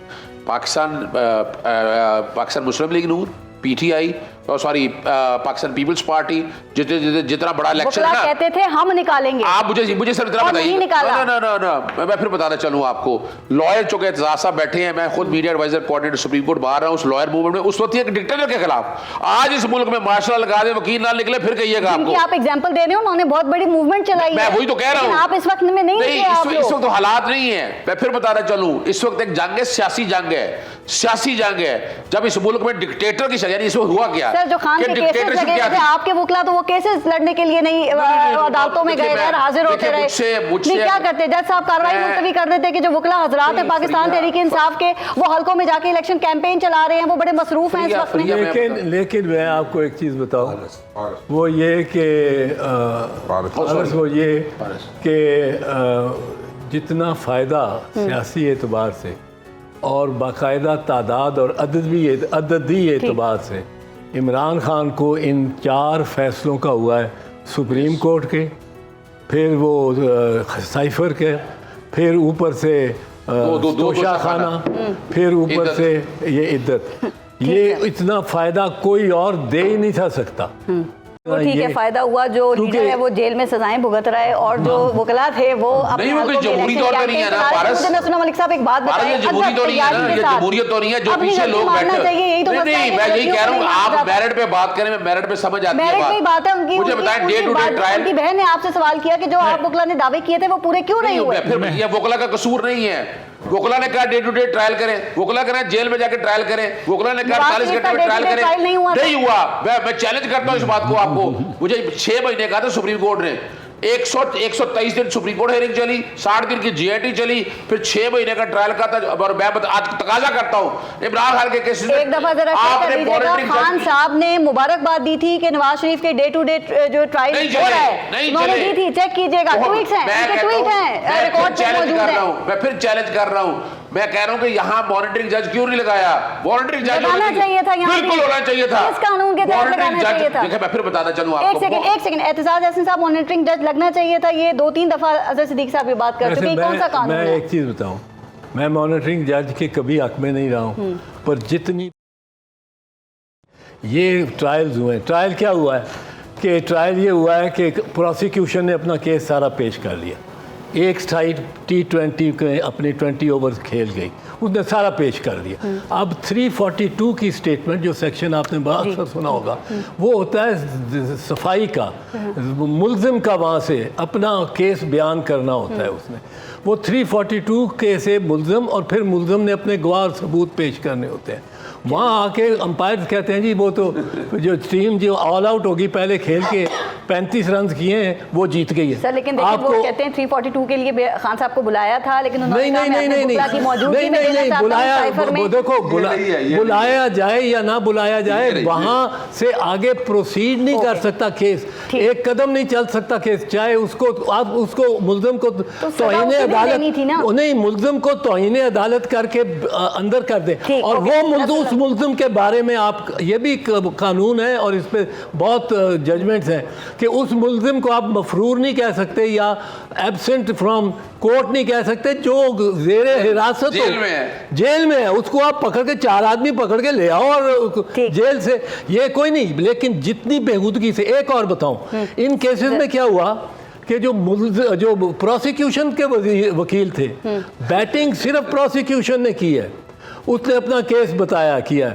उसके बाद उस बैटिंग में भी जो प्रोसिक्यूशन के बॉलर थे अभी वो पवेलियन में बैठे हुए थे, उनको बुलाया, 2 को कहा कि आप प्रोसिक्यूशन आप इनको वो एक ही दिन में फ्रेंडली वोट नहीं देंगे। नसरुल्लाह मलिक साहब कोई तैयारी इस तरह दुनिया में कभी नहीं हुआ, मुख्तलिफ हो सकती थी। और अभी जो बात कर रहे हैं आप, साफ़ी हैं, अपने बहुत ज़्यादा केसेस ऐसे देखे होंगे जिसमें वकला जो हैं वो खुद केसेस को डिले करते हैं, लेकिन इतने केसेस आपने देखे कितने फीसद ऐसे केसेस आपने देखे होंगे जहां पे जो जज है वो वकील की जो नियत है उसको फौरन समझ ले और फिर पब्लिक प्रोसिक्यूटर जो है वो उसको वहां पे लगा दिया जाए और वो फिर जरा करे और 14 घंटे जो है वो हेयरिंग्स होती रही। ऐसे केसेस देखे आपने? देखिए मेरे ख्याल में नवाज शरीफ साहब 114 बार पेश हुए थे, शायद सबको याद होगा। नवाज शरीफ साहब के बेटे की हुसैन नवाज की तस्वीर इसी तरीके से सर झुकाए हुए बाहर आई थी, ये सारी चीज़ें लोगों ने देखी हैं। मरियम नवाज़ को ऐसे तरीके से पेश किया जाता रहा था, बेनज़ीर भुट्टो साहबा ऐसे ही मुकदमात में पेश होती रही। आसफ अली जरदारी साहब इस बात की मिन्नत समाजत करते रहे कि मुझे कराची शिफ्ट कर दिया जाए, मेरे केसेस, उनके केसेस कराची शिफ्ट नहीं किए गए। उस वक्त क्या था, उस वक्त लाडले की ख्वाहिश थी। देखिए आज किसी और लाडले की ख्वाहिश हो सकती है ना, हम इस चीज़ को मानने से क्यों इनकार कर देते हैं? मुझे एक बात बताइए, क्या इस्लामाबाद की सड़कें, आप इस्लामाबाद में रहती हैं राना साहब, इस बात की गवाह नहीं है कि इस मुल्क के अंदर एक डेमोक्रेटिक लीडर ने जाके कब्रें खोद दी थी, पार्लियामेंट हाउस के सामने कब्रें खोदी गई, पूरी दुनिया ने पाकिस्तान का मजाक उड़ाया। आपने पार्लियामेंट के सामने जाकर जिस किस्म की ज़ुबान इस्तेमाल की, पूरी दुनिया आपको देख रही। आज आप आप जिस- जिस कथा कलामी हो रही है, आजकल जो मजाक सबसे बड़ा बन रहा है ना दुनिया में, जी, जी। वो कह रहे हैं कि Pakistan ex prime minister sentenced to rigorous imprisonment because he cohabited with the woman he had just married 15 days ago. मैं सर अगर मुझे इजाज़त दें उसकी भी गुजारिश सुन लें, चले उसकी मैं इसमें नहीं बात करता सर, उस इद्दत वाले इशू सर, के छोड़ें इद्दत वाले इशू सुन पे। लेने की जुमला सुन ले, इसमें जिंदगी जुमला की सुन ले, बात अगर साहब को भी तो- पता चल जाए। एतजाज साहब की खिदमत में गुजारिश कर दूं, जिस दिन उमर चीमा ने स्टोरी दी थी जी, कि मना राना किया साहब था बैठे PTI हैं ने। और जी ये सर। हबीब अकरम साहब हाँ, बैठे हैं, बाद में यह बात। 1 जनवरी की तारीख उमर चीमा ने दी थी, प्लानिंग करके उसकी ऐसी तैसी की गई, उसकी किरदार कुशी की गई, उसको झूठा साबित किया गया, हत्ता कि ये तक कहा वो गया आज भी कि गलत है सर उमर चीमा, आज भी गलत है। क्या उमर चीमा आज भी गलत किस है। तारीख को जाके उमर चीमा माना? को किसने स्टोरी दी थी? किस चलें सर, तारीख को उमर माना चीमा को जाए? किसने स्टोरी दी थी? उसी ये बताया ना, आज तक ये भी बताएं कौन को। मेरा ख्याल ये है कि उसी- ये इद्दत का मसला जो है उसी ना, तारीख तो ये को- खुदारा यार, ये एक तो सेकंड मजाक है यार, खिलवाड़ है। सदीक साहब, एक वज़ीर आज़म के साथ आप अजहर भाई घर की और बात करें, अजहर भाई- शर्म छड्डू बनने का अजहर मकाम है। सदीक साहब, अजहर सदीक सुन साहब को बेस बना रहे हैं। अगर सदीक साहब जरा सुन लीजिए। कमाल हो गया है। देखिए भाई, हमारे घर की खातून है, बड़ा दिन है। हमारे घर आपकी की बड़ी खातून उम्मीदें है, हैं। और हमारे घर की खातून को चले। आप कौन होती है जाने वाले सड़कों पे? जोर से सुन लें। उसी दिन उसके बेटे की खबर, मानिका साहब के बेटे को जियो टीवी ने लाइव लिया हुआ था, वो रिकॉर्डिंग निकलवा के चलवा दें, सदीक साहब को सुनवा दें। छोड़ दें जिस इससे दिन तो। वो कह रहे थे आगे बढ़ जाएं इससे। जिस दिन वो कह रहे थे कि ये सारी निकाह वाली इससे बातें पहले आज तक झूठ बता है। रहे हैं रसूलुल्लाह चले, सल्लल्लाहु अलैहि वसल्लम, कोई एक केस बता आगे दें। बढ़ते ये हैं झूठ है, ये इद्दत का कोई एक केस बता दें, इस तरह पहले सजा हुई हो, बताएं कोई केस। 1400 साल में सजा नहीं ऐसा कभी सजा नहीं हुआ। 1400 साल हो गया, इद्दत का मसला आपने वकील का मजाक उड़ाया, आपने कानून का आपने मजाक उड़ाया। और कानून का दोनों सर, का सुन मजाक लें, उड़ाया और बिल्कुल, पाकिस्तान कौन का सर उड़ाया। से शर्म झुक ना गया? सर, ना करें, ना हमारे करें। मुल्क में खुदा के औरत लिए की ना इज्जत करें। को आपने रोक के रख दिया यार। खुदा के लिए ना करे इस्लाम के बारे में। और क्या है यानी, आप बताएं ना जरा, कोई बताएं, एक मिसाल बताएं आप, क्या? चलें बताएं, कोई एक 1400 साल में कोई एक मिसाल दें आप। ओए सजा जिजा खुदारा यार, हम डिफेंड करते हैं हर गलत काम को डिफेंड करते हैं, क्यों करें डिफेंड? ओए सर, आपकी इज्जत की जो कमाल है यानी, आप बैठ के एक प्यार मोहब्बत में यार तक चले जाएं हम यार। कहीं और निकल जाएंगे। बिल्कुल इजाजत नहीं है इस बात इलेक्शन के ऊपर आ ना जाते हैं। इलेक्शन के ऊपर आ करें। जाते एक हैं। मुद्दत तय है, उसके मुताबिक इस्लाम फिर बताएं, केस बताएं, आज तक कितने केस ना- हुए हैं? ना करें। पाकिस्तान को 75 साल हो गया, कोई एक केस सर, बता दें। केसेस को मारेंगे। 1400 साल में एक केस बता दें आप। सर 1400 साल में और भी मैं 50 कमाल कर रहे हैं, यानी हम बैठ गए ऐसे सर, ही। ना करें। मजाक उड़ रहा है पूरी दुनिया सर, के। इलेक्शन बिल्कुल ठीक बात है, इस पे नहीं बात करते सर। मुझे मसला बताएं, ये है, इलेक्शन मुहिम का मैं बताते आपसे हैं। गुजारिश कर रहा था, जब आगे बात निकल गई, क्या इस्लामाबाद की पुलिस से जाके थाने से लोग नहीं छुड़वाएंगे? खान साहब खुद छुड़वाने गए थे, उस दिन आइन और कानून को माना गया था। जिस दिन खान साहब ने कहा था मैं बंदे छुड़वाने थाने आ गया हूँ, छुड़वाए गए ना बंदे। कितने थे? सर सुन ले, 12 थे, कितने थे? 10 थे, छोड़ दे, कितने थे? छोड़ दे। आपने यानी जिस हम किस्म की एक सियासत, बेस बनाए जिस बैठ किस्म के की उसको। सियासत का आगाज आपने किया, मौला जट फिल्म हुआ करती थी, आपको याद है? मौला जट इतनी पॉपुलर होगी, इतनी पॉपुलर होगी कि लोगों ने अपने हाथ में गंडासे पकड़ने शुरू कर दिए। चलें सर, राणा ये- साहब को याद है, लोग अपने वो तवीज़ गले में डालना शुरू हो गए, उसके बाद पुलिस को भेज के मौला जट फिल्म उतरवानी पड़ी थी। सर आज की किस्म पुलिस के- मौला जट से कम है सर, कोई? सुन लें, आज की पुलिस मौला जट से कम है कोई? पॉपुलिज्म जो होता है, बताएं तो सही ना, पुलिस आप क्या मुझे कर रही बताएं, है? क्या आइन और कानून पुलिस के क्या मुताबिक- कर रही है? चलें सर, क्या आइन स्टेट बन और चुका है। आपको सुने, भी बताते हैं, क्या ये आपको भी बताते हैं, पॉपुलिज्म, जरा आगे चले ना, अरे इलेक्शन साहब, की तरफ आ जाते हैं। क्या ये मुझे पॉपुलिज्म और निकल आइन जाएंगे। और कानून लोग के- अब सुनना चाह रहे हैं कि कांटे के मुकाबले जो हैं वो किन हलकों में हो रहे हैं और नतीजे क्या हो सकते मैं हैं। लेकिन आपसे मुझे हबीब देखिए, ये मैं बता आपसे दें, अर्ज करूं, मैं आज भी चाहता हूं कि इस मुल्क के अंदर सिविलियन सुपरमेसी होनी चाहिए। मैं आज भी चाहता हूं कल लोग निकले, क्या हो गई वोट है? डाले। सर सुन ले जरा, क्या हो गई है? नहीं आप नहीं होने देते, आप भी नहीं लगा रहे। आप नहीं क्या हो गई है? मैं पूछ रहा हूं ना, बताएं ना, हो गई है? सर, मैं कहता हूं बताएं हो गई है? नहीं, PR वासी ने बात कर है। दी है। अभी ठीक जो है। चौधरी साहब ने बात की थी, एजाज साहब क्या ने, हमारे यहाँ कि ये- कल फैसला होना चाहिए, लोगों को वोट डालना चाहिए कि हमें एस्टेब्लिशमेंट को उसके किरदार पे भेजना है, सियासतदानों ने काम ओके। करना है। अच्छा, सवाल ये है कि अगर सियासतदान ही वहां जाके बैठ के अपनी सीटें तय करके आ जाएं, चले, बात कोई खत्म सीटें हो गई। मांग रहा हो, तो एक आम आदमी क्या करेगा वोट सर, डाल के? बात मुझे गलत है, लेकिन अभी बताइए, मुझे ये बताइए देखो कि क्या सर मजाक है सारा। हमारे यहाँ हर इलेक्शन में हमने देखा कि कोई जो एक बड़ा लीडर होता है ना वो आउट होता है। 2002 से शुरू कर लें तो मियां नवाज शरीफ, शरीफ और मोहतरमा बेनज़ीर भुट्टो दोनों ही आउट थे। फिर 2008 में आप आ जाएं तो मोहतरमा बेनज़ीर भुट्टो को शहीद कर दिया गया, मियाँ साहब नाअहल हो गए। 2013 में वज़ीर आज़म बने, फिर नाअहल हो गए। 2018 में भी वो नाअहल थे। अब इमरान खान नाअहल है, वो इस इलेक्शन का हिस्सा नहीं है, कहा जा रहा है इररेलेवेंट है इस इलेक्शन में। ये क्या कोई नॉर्म बन गई है हमारे यहाँ पे कि एक बड़ा लीडर जो है उसको आउट करना है? लेकिन एक चीज़ जो और मुख्तलिफ हुई है कि वो कि सिर्फ लीडर आउट नहीं हुआ, इस दफ़ा तो पार्टी को भी आउट कर दिया गया। देखिए, ये गैर मामूली सूरत हाल है। इससे पहले कभी पाकिस्तान का और पाकिस्तानियों का ये तजुर्बा नहीं रहा। सर 2002 में क्या हुआ था? कोई अभी जमात बकरम साहब, सर मैं 2002 में क्या हुआ था? अर्ज सुनने के तो मैं इसी लाहौर में लोग एक साहब सब हुआ करते थे ना, जूते कर मारा करते थे। इसी लाहौर के जिमनी डिस्ट्रिक्ट नाज़म के इलेक्शन में इसी लाहौर में हाजी अरजमल साहब जिंदा बैठे। सर ये महबूब सिरकी जिंदा बैठा, टांग तोड़ दी थी उसकी। लेकिन कभी ऐसा नहीं हुआ, लीडर्स आउट होते, लेकिन वो मैं कुछ उनकी और बात पार्टीज कर रहा हूं। रहती है देखिए, इलेक्शन का हिस्सा। बात यह है कि ये जो इंतखाबी निशान के बगैर किसी जमात का इलेक्शन के मैदान में उतरना, ये पाकिस्तान की तारीख में पहली बार हुआ है। इससे पहले कभी नहीं हुआ। मुस्लिम लीग नून के ऊपर बड़े अदवार गुजरे होंगे और गुजरे हैं। उन्होंने शेर के निशान पे हिस्सा लिया, पिछली बार भी उन्होंने शेर के निशान पे हिस्सा लिया। और ये पाकिस्तान की तारीख में पहला इलेक्शन है कि एक जमात ये बताने की कोशिश कर रही है कि हमारे दर्जनों निशानात हैं और फिर भी उससे खौफ जो है वो किसी जगह थमने में नहीं आ रहा। तो अब अगर आप देखिए कि इस वक्त इवन अब मैं आपको लाहौर की मिसाल देता हूँ। लाहौर में 2 वज़राए आज़म इलेक्शन लड़ रहे हैं, ठीक है, यानी नवाज शरीफ साहब और शहबाज शरीफ साहब जो साबिक वज़राए आज़म हैं। उन दोनों के पास अपना निशान मौजूद है। दिलचस्प बात यह है कि 2 साबिक गवर्नर एक पार्टी की तरफ से इलेक्शन लड़ रहे हैं, सरदार लतीफ़ खान खोसा साहब और मियां मोहम्मद अजहर साहब। इन दोनों के पास, ये एक ही पार्टी में है लेकिन इनके पास अपना निशान नहीं। ये दोनों मुख्तलिफ निशानों पे इलेक्शन लड़ रहे हैं। अब मिसाल के तौर पे आप देख लीजिए और मज़े की बात मैं आपको बताऊं कि ये 2 वज़ीर आज़मों के हलके में और 2 गवर्नरों के हलके में ये दोनों अपनी अपनी जगह कंफर्टेबल हैं। बिलखुसूस जी, बिलखुसूस तो पहली दफा इलेक्शन मियां अजहर साहब तो बड़े अरसे बाद इलेक्शन में हैं और अपने बेटे की वजह से आए हैं। वो भी बड़े कंफर्टेबल हैं अपने हलके में। और लतीफ़ खान खोसा साहब भी बड़े कंफर्टेबल हैं, वो के निशान पे। तो और दोनों वज़राए आज़म तो जाहिर है उनका तो तकरीबन आप यूँ कहिए उनका पूरा घराना ही इलेक्शन लड़ रहा है। तो लिहाजा लाहौर में उनके लिए भी काफ़ी अच्छी खबरें आएंगी। लेकिन बहरहाल लतीफ़ खोसा साहब की आप बात करें, पाकिस्तान तहरीक इंसाफ का जो वोटर है उन्होंने उनको एक्सेप्ट कर लिया। देखिए, इस वक्त पाकिस्तान तहरीक इंसाफ के पास ऑप्शंस कितने रह गई हैं। हर वो शख्स, वो मैं समझता हूं कि उसने बहुत बड़ी उसकी दलेरी का सबूत है कि जो पाकिस्तान तहरीक इंसाफ से मुंसलिक होकर इलेक्शन लड़ रहा है। लेकिन बात ये खान साहब ने कहा ना, शिकायत थी लतीफ़ खोसा साहब से, वो जो कुछ देखिए पार्टी है, इन चीजों का असर तो फर्क तो पड़ता है। पार्टीज के अंदर बहुत कुछ होता रहता है, पार्टीज के अंदर सब कुछ चलता रहता है।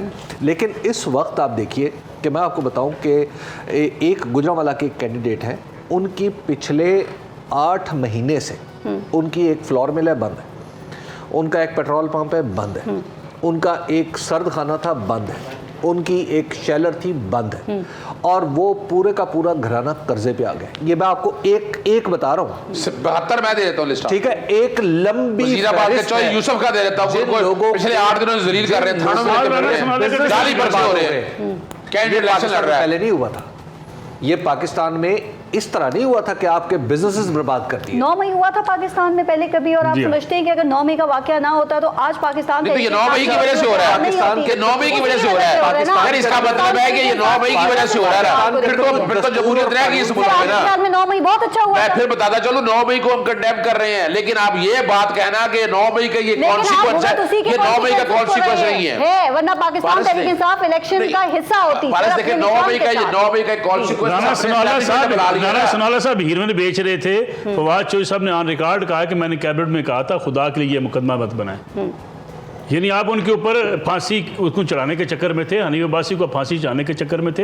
ये पाकिस्तान की सियासत की बातें नहीं, ये इंडिया की सियासत की बातें हैं। उस कैबिनेट की मीटिंग में वजीर आजम ने भी यही कहा था, फिर प्रेजेंटेशन किसने दी थी? ये जवाब सब छोड़ देते हैं, जवाब दे रहा जो वज़ीर आज़म सबकी जुबानें बंद हो जाती है, वो तो वज़ीर आज़म सबकी जुबानें बंद हो जाती है। वो तो वज़ीर आज़म साहब कहा करते थे कि अगर मुझे एजेंसी ने डिक्टेट करने की कोशिश की, मुझे किसी ने डिक्टेट करने की कोशिश की, मैं उसी दिन प्राइम मिनिस्टरशिप छोड़ दूंगा। वो तो कहते रहे जनरल कमर जावेद सैयद बाजवा जैसा जर्नैल मैंने जिंदगी में कभी नहीं देखा, जितना जमहूरियत पसंद है, जितना हुकूमत को लेके चल रहा है, जितनी हमारी इकानमी को सपोर्ट कर रहा है। सर ये स्पेस आपने दी है, एस्टैब्लिशमेंट की स्पेस कम करने की बजाय आपने दी है। नस्ला मलिक खान है, आप ना विक्टिम ब्लेमिंग कर रहे हैं। आज वो खड़ा है, आपका लीडर कहाँ है?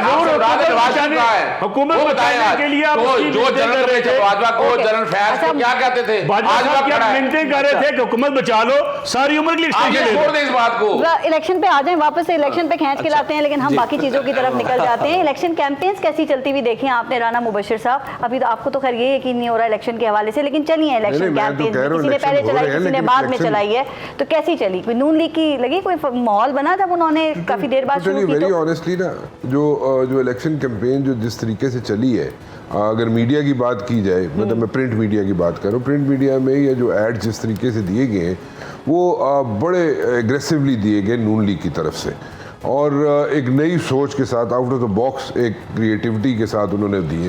अच्छा, ठीक है, मैं इससे ज्यादा एक सवाल आपसे डिप्लोमेटिक नहीं हो सकता। ये बताएं मुझे, नहीं ये बताएं कि कोई और पार्टी देती तो क्या छप जाते? कैसी गल कर रहे हो? जो गल पूछ रहे हो ਜਿਹੜੀ हो नहीं सकती ना करने वाली गल हुई ना, इतना करने वाली गल हुई। सो उसको अगर देखा जाए तो क्रिएटिविटी थी, बड़े अच्छे तरीके से आपने पहले डिक्लेयर किया हुआ Mian Mohammad Nawaz Sharif as a prime minister of Pakistan. It was a creativity, I would say वो डिफरेंट चीज़ थी, डिफरेंट सोच था, और फ्रंट पेज पे ऐड लगे हुए। नंबर 1। नंबर 2, पीटीआई 2018 में पीटीआई के भी बहुत बड़े बड़े एड्स छपे थे, उसमें लिखा होता था कि हम मसरूफ थे। हाँ बुरे हवाओं का रुख उस तरफ था ना, उस तरफ था ना, तो हवाओं का रुख और समंदर की लहरें बड़ा मैटर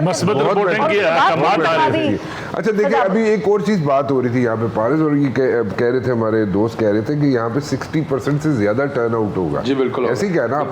पीटीआई का वोटर निकलेगा 60% या ओवरऑल पारिस, और मेजॉरिटी पीटीआई की होगी, अनएक्सपेक्टेड रिजल्ट होगा। 1970 में हुआ था, उसके बाद नहीं हुआ। 57.96%, 57.96% 70 में हुआ था टर्न आउट। सो अगर इस बार इट्स लाइक 60%, तो आप लोग तो ਐਵੇਂ ਤੁਸੀਂ ਰੋਲਾ ਪਾਇਆ। आप चेक कीजिएगा 59.6 खुशी मना रहे हैं होना ये एडवांस ਦੇ ਵਿੱਚ ਰਾਣਾ ਸਾਹਿਬ कल शाम तक ਅਸੀਂ ਤੇ ਹੁਣੇ ਬਣਾ ਰਹੇ ਪਿਆ ਯਾਰ, ਐਡੀ ਪਰੇਸ਼ਾਨੀ ਕੀ ਹੋ ਗਈ? कोई परेशानी नहीं, जो बिल्कुल खुशी मनाओ, कोई वैसे ऐसी ਸਾਨੂੰ खुश तो होते हो ना। नहीं मंगाओ मिठाइयाँ, होने शुरू करा देने काम। लेकिन ये जो मिठाई है ना, ये मामलात को बड़ा खराब कर देती है। फिर जब वीडियोस और तस्वीरें आती हैं तो मसले खराब होते हैं, इसलिए आप दिल ही दिल में लड्डू आपके फूटने चाहिए, वो बाहर नहीं आने चाहिए। मतलब वो इतनी जल्दी खुशी मना रहे हैं चक्कर, मैं कहता उन्हें मंगा देने मिठाई। क्या टर्न आउट रहेगा आपके ख्याल? टर्न आउट देखिए, to be very honest, it's going to be very tricky. जो अभी प्रेडिक्शंस हो रही है कि 60% टर्न आउट होगा एंड ऑल दिस स्टफ। एक चीज जरा ज़हन में जरूर रखें, the fear factor is still there, but at the very same time जो यहाँ पे रिटर्निंग ऑफिसर्स हैं उनको क्या कहा जा रहा है, किस तरीके से उनको डील किया जा रहा है कि जनाब रिटर्निंग ऑफिसर तुसी अगर लाना है अपना, मतलब कि अगर कहा जा रहा है, मतलब कैंडिडेट्स को क्या कहा जा रहा है कि रिटर्निंग अफसर जो लगने ने वो किस तरह लगने ने, मतलब जो कैंडिडेट्स इलेक्शन लड़े उनको बताया जा रहा है, तो वो किस तरह लगने, कैसे लगने, उस तरफ ही आओ ना। इट्स ऑल अबाउट प्लेइंग, वक्त तक खेलने की बात है ना। पिछली दफा मैं आप सबके सामने 51.6% था टर्न आउट 2018। इस दफा क्या हो सकता है? मतलब इस दफा 52 हो सकता है, 62 हो सकता है। उधर तो 60 हो गया। मैं तो 60 कह दिया यार। 60 क्या है ना, आपकी क्या राय है? अच्छा मैं काम करती हूँ, ब्रेक लेते हैं सर, एक ब्रेक मुशीर साहब, एक ब्रेक लेते हैं ना मुशीर साहब, और उसके बाद जरा मैं चाहूंगी कि आप सब जरा बताएं कि इस वक्त आपको क्या लग रहा है कि कौन पार्टी कितनी सीट्स ले सकती है और टर्न आउट कितना रह सकता है, और उसको हम दिखाएंगे भी और उसको रिकॉर्ड उसका रखेंगे भी, और कल फिर उसके ऊपर बात करेंगे कि ये प्रेडिक्शन सबके व्हाट्सएप में वो मौजूद है। एक ब्रेक लेते हैं, देखते रहिएगा, सुनो। Welcome back. सुनो पे इलेक्शन ट्रांसमिशन स्पेशल हमारी जारी है और इस वक्त मैं चाहूँगी कि ज़रा क्या ख्याल है एतजाज़ अहसन साहब कि मैं चाहूँगी आप सब अपनी असेसमेंट दें और मैं भी बताऊँगी कि कल जो पॉलिटिकल पार्टीज़ इलेक्शन में टॉप 3-4 हैं वो कितनी सीट्स जो हैं वो जीत सकती हैं। तो अगर PMLN के हवाले से बात करें सर, तो जो मुझे लगता है वो तकरीबन कि शायद अबव 100 सीट्स PMLN ले जा सकती है। नेशनल असेंबली की सीट्स की हम बात कर रहे हैं, आपकी असेसमेंट क्या है? ये तो आपका मतलब है कि ले जा नहीं सकती, उसको दी ही जा सकती। ये वो हम बात रहे हैं यूं कहें आप, बिल्कुल यूं कहें आप। कि तदबीर के तकदीर के शातिर ने वो क्या तदबीर करनी है, कितने कितने बांटने, ये आप नहीं कह सकते कि कितने कितने सर लेंगे। कितने कितने बांट रहे हैं ग्राउंड रियलिटीज़ को देखते हुए?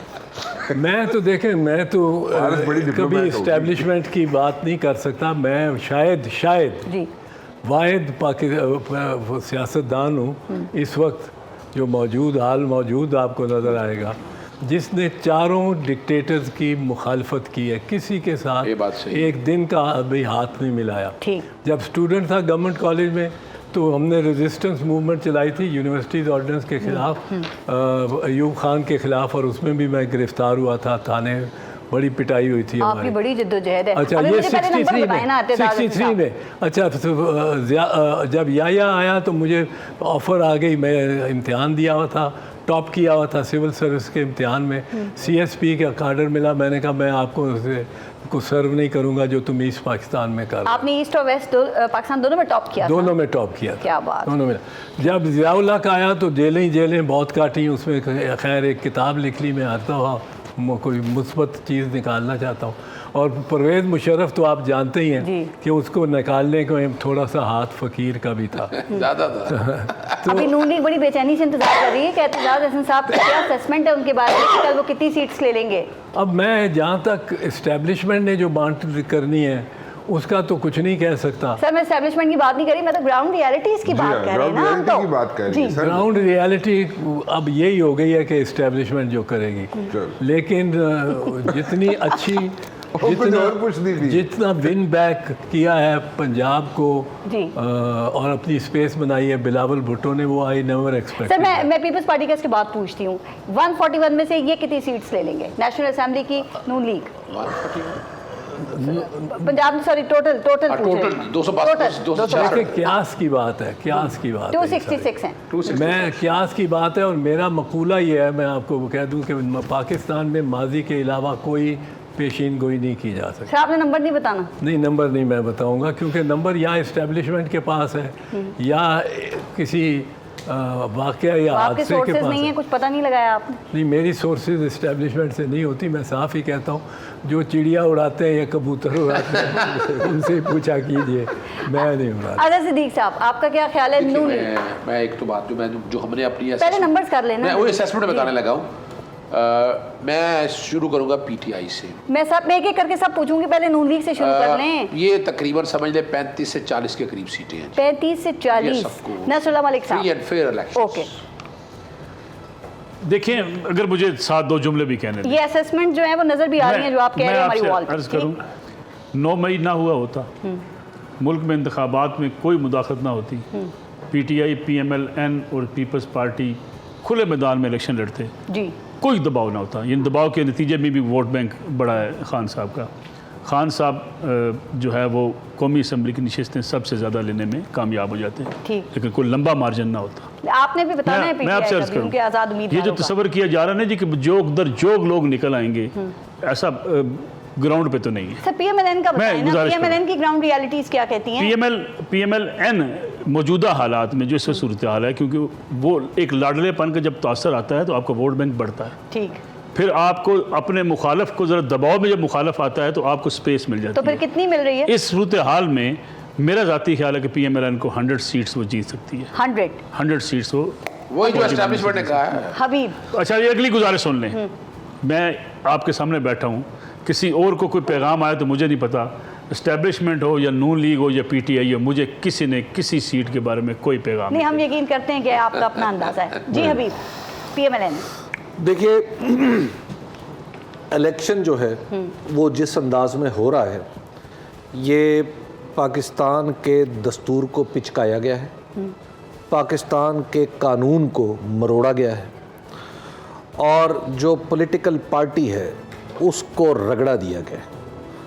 लिहाजा मैं ऐसे इलेक्शन को प्रिडिक्ट नहीं कर सकता। अगर ये इलेक्शन फ्री एंड फेयर हो रहा होता, मुझे ग्राउंड पे, मैंने पूरा मुल्क घूमा है, मुझे कहीं पीटीआई का कोई कन्वेंशन नज़र आता, मुझे कहीं पाकिस्तान तहरीक इंसाफ एक निशान पे लड़ती नज़र आती, मुझे पाकिस्तान तहरीक इंसाफ के उम्मीदवार कहीं कोई जलसा जुलूस करते हुए नज़र आते, तो मैं डेफिनेटली कहता कि चलिए लेवल प्लेइंग फील्ड कम ही सही लेकिन फील्ड तो है। तो मैं समझता हूँ कि अपने अपने हल्कों में तो इलेक्शन कैंपेन की है ना, मैं नहीं, बिल्कुल नहीं कर रहे। आप आधे तो गिरफ्तार हैं बेचारे, क्या करेंगे जो भी थे वो। देखिए बात यह है कि ये एक, इसमें जो कुछ भी फैसला होगा वो टर्न आउट की बुनियाद पे, अगर तो इलेक्शन 50% से टर्न आउट ऊपर चला गया तो फिर मेरा नंबर ठीक होगा जो मैंने लिख कर रखा हुआ और आपको पता है। बता देना। तो बता देना, सब सुनना वो चाह रहे देखिए हैं। सर, आपने देखिए जो सर, सर्वे बात किए, assessment है ना। ग्राउंड रियलिटी को देखते हुए ना, बात कि यह कितने है ले कि लेंगे। मेरे पास इतनी मेरे खबरें हैं, कैलकुलेटेड है आपकी बात। मैं इसलिए मेरी Ground असेसमेंट reality डेटा की बुनियाद पे है, तो मैं कम से तो कम वो क्या आपको नंबर है? इतना कह सकता हूँ कि आइंदा असेंबली में सबसे बड़ा जो ग्रोह होगा वो आज़ाद होगा। आज़ाद होगा। इसके बाद मैंने नून लीग का नहीं बता रहे, वो तो समझ आ गई। चले आज़ाद का मैंने इसके बाद आपसे पूछना था। वैसे नून का बताइए नून ना। लीग की सीटें उस तरह वोटों से नहीं निकलनी, वो तो शुक्र करें उन्होंने कागजात जमा करा दिए। बस बात हो। आप इस पे राना मुबशिर साहब। हाँ, देखिए, two sentences and then I'll come with the figures, right? Now, अगर तो ये कंड्यूसिव इन्वायरमेंट होती पीटीआई के लिए तो फिर तो उसका कोई मैच नहीं था, ठीक है। कंड्यूसिव इन्वायरमेंट नहीं है पीटीआई के लिए, ठीक है। इससे ज़्यादा डिप्लोमेटिक मैं नहीं हो सकता, ठीक है। तो नून लीग जो है मेरे ख्याल में, दिस इज़ माय हंच, ठीक है, मेरे ख्याल में 105 से 110 सीटें ले सकती है। 105 से 110, ठीक है। राइट। अच्छा सर, उसको दी जाए। वही कह रहा, वही कह रहे हैं ना कि अगर 50% उसी तरह ही कहा है ना। 50% जैसे 2018 में दी गई थी। नहीं, 50% अगर टर्न आउट होता है ना तो फिर उसमें इस किस्म की सिचुएशन नहीं है। 50% टर्न आउट होता है अगर तो फिर उसमें 105 110, पीपल्स पार्टी 50-55, आज़ाद जिसको कह रहे हैं पीटीआई। आज़ाद का इसके बाद पूछती हूँ ना सर, जरा मेरे एतजाज हसन साहब एक एक करके जरा। अलहामी होती है, गैबी होती है, आसमानी होती है। ये जो 100 का नंबर है ना, ये गैबी है, आसमानी है, कैलकुलेटेड है, वजदानी है, ठीक है। हक़ाइक़ से जरूरी नहीं इसका कोई। लेकिन आपको ये पता है ना हबीब कि ये जो आसमानी मदद है ये बदलती रहती है पार्टीज के लिए, डिपेंड करता है, वक्त की बात होती है। एतजाज हसन साहब, आज़ाद उम्मीदवार यानी पाकिस्तान तहरीक इंसाफ के हिमायती याफ्ता आज़ाद उम्मीदवार हैं, वो कितनी तादाद में नशिस्तें निकाल सकते हैं, इनका तो बता सकते हैं? ये देखें, सारा टर्न आउट पे डिपेंड करता है। सर मैंने 50% टर्न आउट किया। आपके ख्याल में कितना टर्न आउट रहेगा? करता है नहीं, मुझे ये तो मैं नहीं कह सकता हूँ, पर मेरा इस पे डिपेंड करता है टर्न आउट पे। टर्न आउट ज़्यादा हुआ तो जो पार्टीज़ गेन करेंगी वो एक पाकिस्तान पीपल्स पार्टी गेन करेगी और एक पाकिस्तान तहरीक इंसाफ गेन करेगी। ये जो नून है ये गेन ही नहीं कर सकती किसी तरह। और ये टर्न आउट अगर ज़्यादा हुआ तो उनके हो सकते हैं ज़्यादा हो, नून तो 40-45। इसमें कोई एस्टिमेट नहीं है कि आज़ाद कितने ले जाएंगे? 40-45 कह रहे हैं नून। 40 से 45। मैं इस पे क्यास समझता हूँ, ये क्यास है, ये कोई नून की बता रहे हैं। ये कोई कैलकुलेशन उस तरह नून नहीं की है। तो वो बताना ही नहीं चाहते। नहीं, बता दिए 40-45। अच्छा, नून की आपने कहा 40 से 45 और आज़ाद का डिपेंड करता है कि टर्न आउट कितना होगा। टर्न आउट जो मैक्सिमम टर्न आउट होगा उसमें ये आज़ाद वालों को सबसे ज़्यादा फ़ायदा होगा, सबसे ज़्यादा, और पीपल्स पार्टी को भी होगा। कोई नंबर बता सकते हैं? नहीं, नंबर में ओके सर, मुझे लगता है कि आज़ाद 60 to 70 शायद हो जाए। आप अगर सिद्दीक साहब वैसे ये अगर आप चाहें तो गैबी, अलहामी, वजदानी नंबर भी मेरे पास है। अच्छा मैं बताऊं, पारस आपने अपने पास रखा हुआ है। वो नहीं, पारस मैं देखिए, मुझे पता है जब इलेक्शन इस तरह पिच, अगर देखिए मैं सॉरी अजहर भाई, बात यह है कि नंबर बताना है आपको इलेक्शन के आरओ तक का पता हो कि उसे क्या हदायत जारी की गई है, या वो कैसे इलेक्शन लड़े करवाएगा और उसे क्या क्या, मतलब आप प्लीज। नहीं, मैं एक वाकया बताऊं, मेरी बात सुनिए, पहली दफा हो रहा है ये होता है। नहीं, ऐसा नहीं, नहीं रोका नहीं ना, नहीं, ऐसा कभी नहीं हुआ तारीख में। सदीक साहब अजहर सदीक साहब, ये लाहौर में नंबर बता रहे हैं। नहीं सर, मैं नंबर बता दूं। माल रोड की कितने दी जा रही है? मैं नंबर पे आता हूँ, बताता हूँ। जी, देखिए, जल्दी से बता दें। देखिए ना नहीं ये अच्छा, बाकी सारे बात कर ले 2 मिनट, सिर्फ 2 मिनट। मैं चाहती हूँ आपसे ज्यादा सिर्फ बात एक करना, बता दूं जल्दी आपको, जल्दी पहले में। बात एक बात बता दूं, मैं बात कर रहा हूँ 1997 की, जब ये नवाज शरीफ आया था ना, तो मैं भक्कर में था। भक्कर में कमिश्नर ऑफिस में सब 2 साहब इकट्ठे हुए, ठीक। तो बैठ के हमें वो कुछ बता रहे हैं कि हमें ब्रीफिंग हो रही है कि इस पुलिस स्टेशन में इतने वोट निकलेंगे, इतने निकलेंगे, और जब हालात ख़राब हो गए कैसे हो रहा है, मैं सुनता रहा, मैं कहा ऐसी मजाक कर रहे हैं ये। आप इमेजिन कर सकते हैं, दूसरा कैंडिडेट जीत रहा था और अनाउंस जो हुआ, जो रात बैठ के रिजल्ट तैयार हुआ, वही हो रहा। ये मैं बात कब की कर रहा हूँ, ये खुदारा, ये अलहामी, वजदानी, ये सारी बातें जो है ना 100 के करीब, ये वही है। हकायक में अगर आप मुझसे पूछती है ना, जी मैं बिल्कुल पूछ रही हूँ, और 5-6 मिनट टर्नओवर जबरदस्त हुआ। आपने वोटर को जाने दिया जी। तो 160 से 165 के करीब आजाद सीटें होगी। 160 आजाद से मुराद 165 पीटीआई की सीटें, ओके, आजाद से मुराद पीटीआई की सीटें हैं। देखिए, आज़ाद से मुराद अगर हम पीटीआई की हमायत जी, याफ्ता हिमायती लेते याफ्ता हैं, उम्मीदवार, बाकी लोगों को हम साथ शामिल वो नहीं 2 करते। तरह के आज़ाद है ना, दूसरों को देखिए, मैं समझता हूँ अगर टर्न आउट बहुत अच्छा हुआ, बहुत अच्छा हुआ, यानी वो 50 नहीं बल्कि 60% से क्रॉस कर जाए और पीटीआई का यंग वोटर्स जो है वो निकल आए, वोट डाले, तो ये पीटीआई 70 जो है आज़ाद उम्मीदवार वो जीत सकते 70। हैं।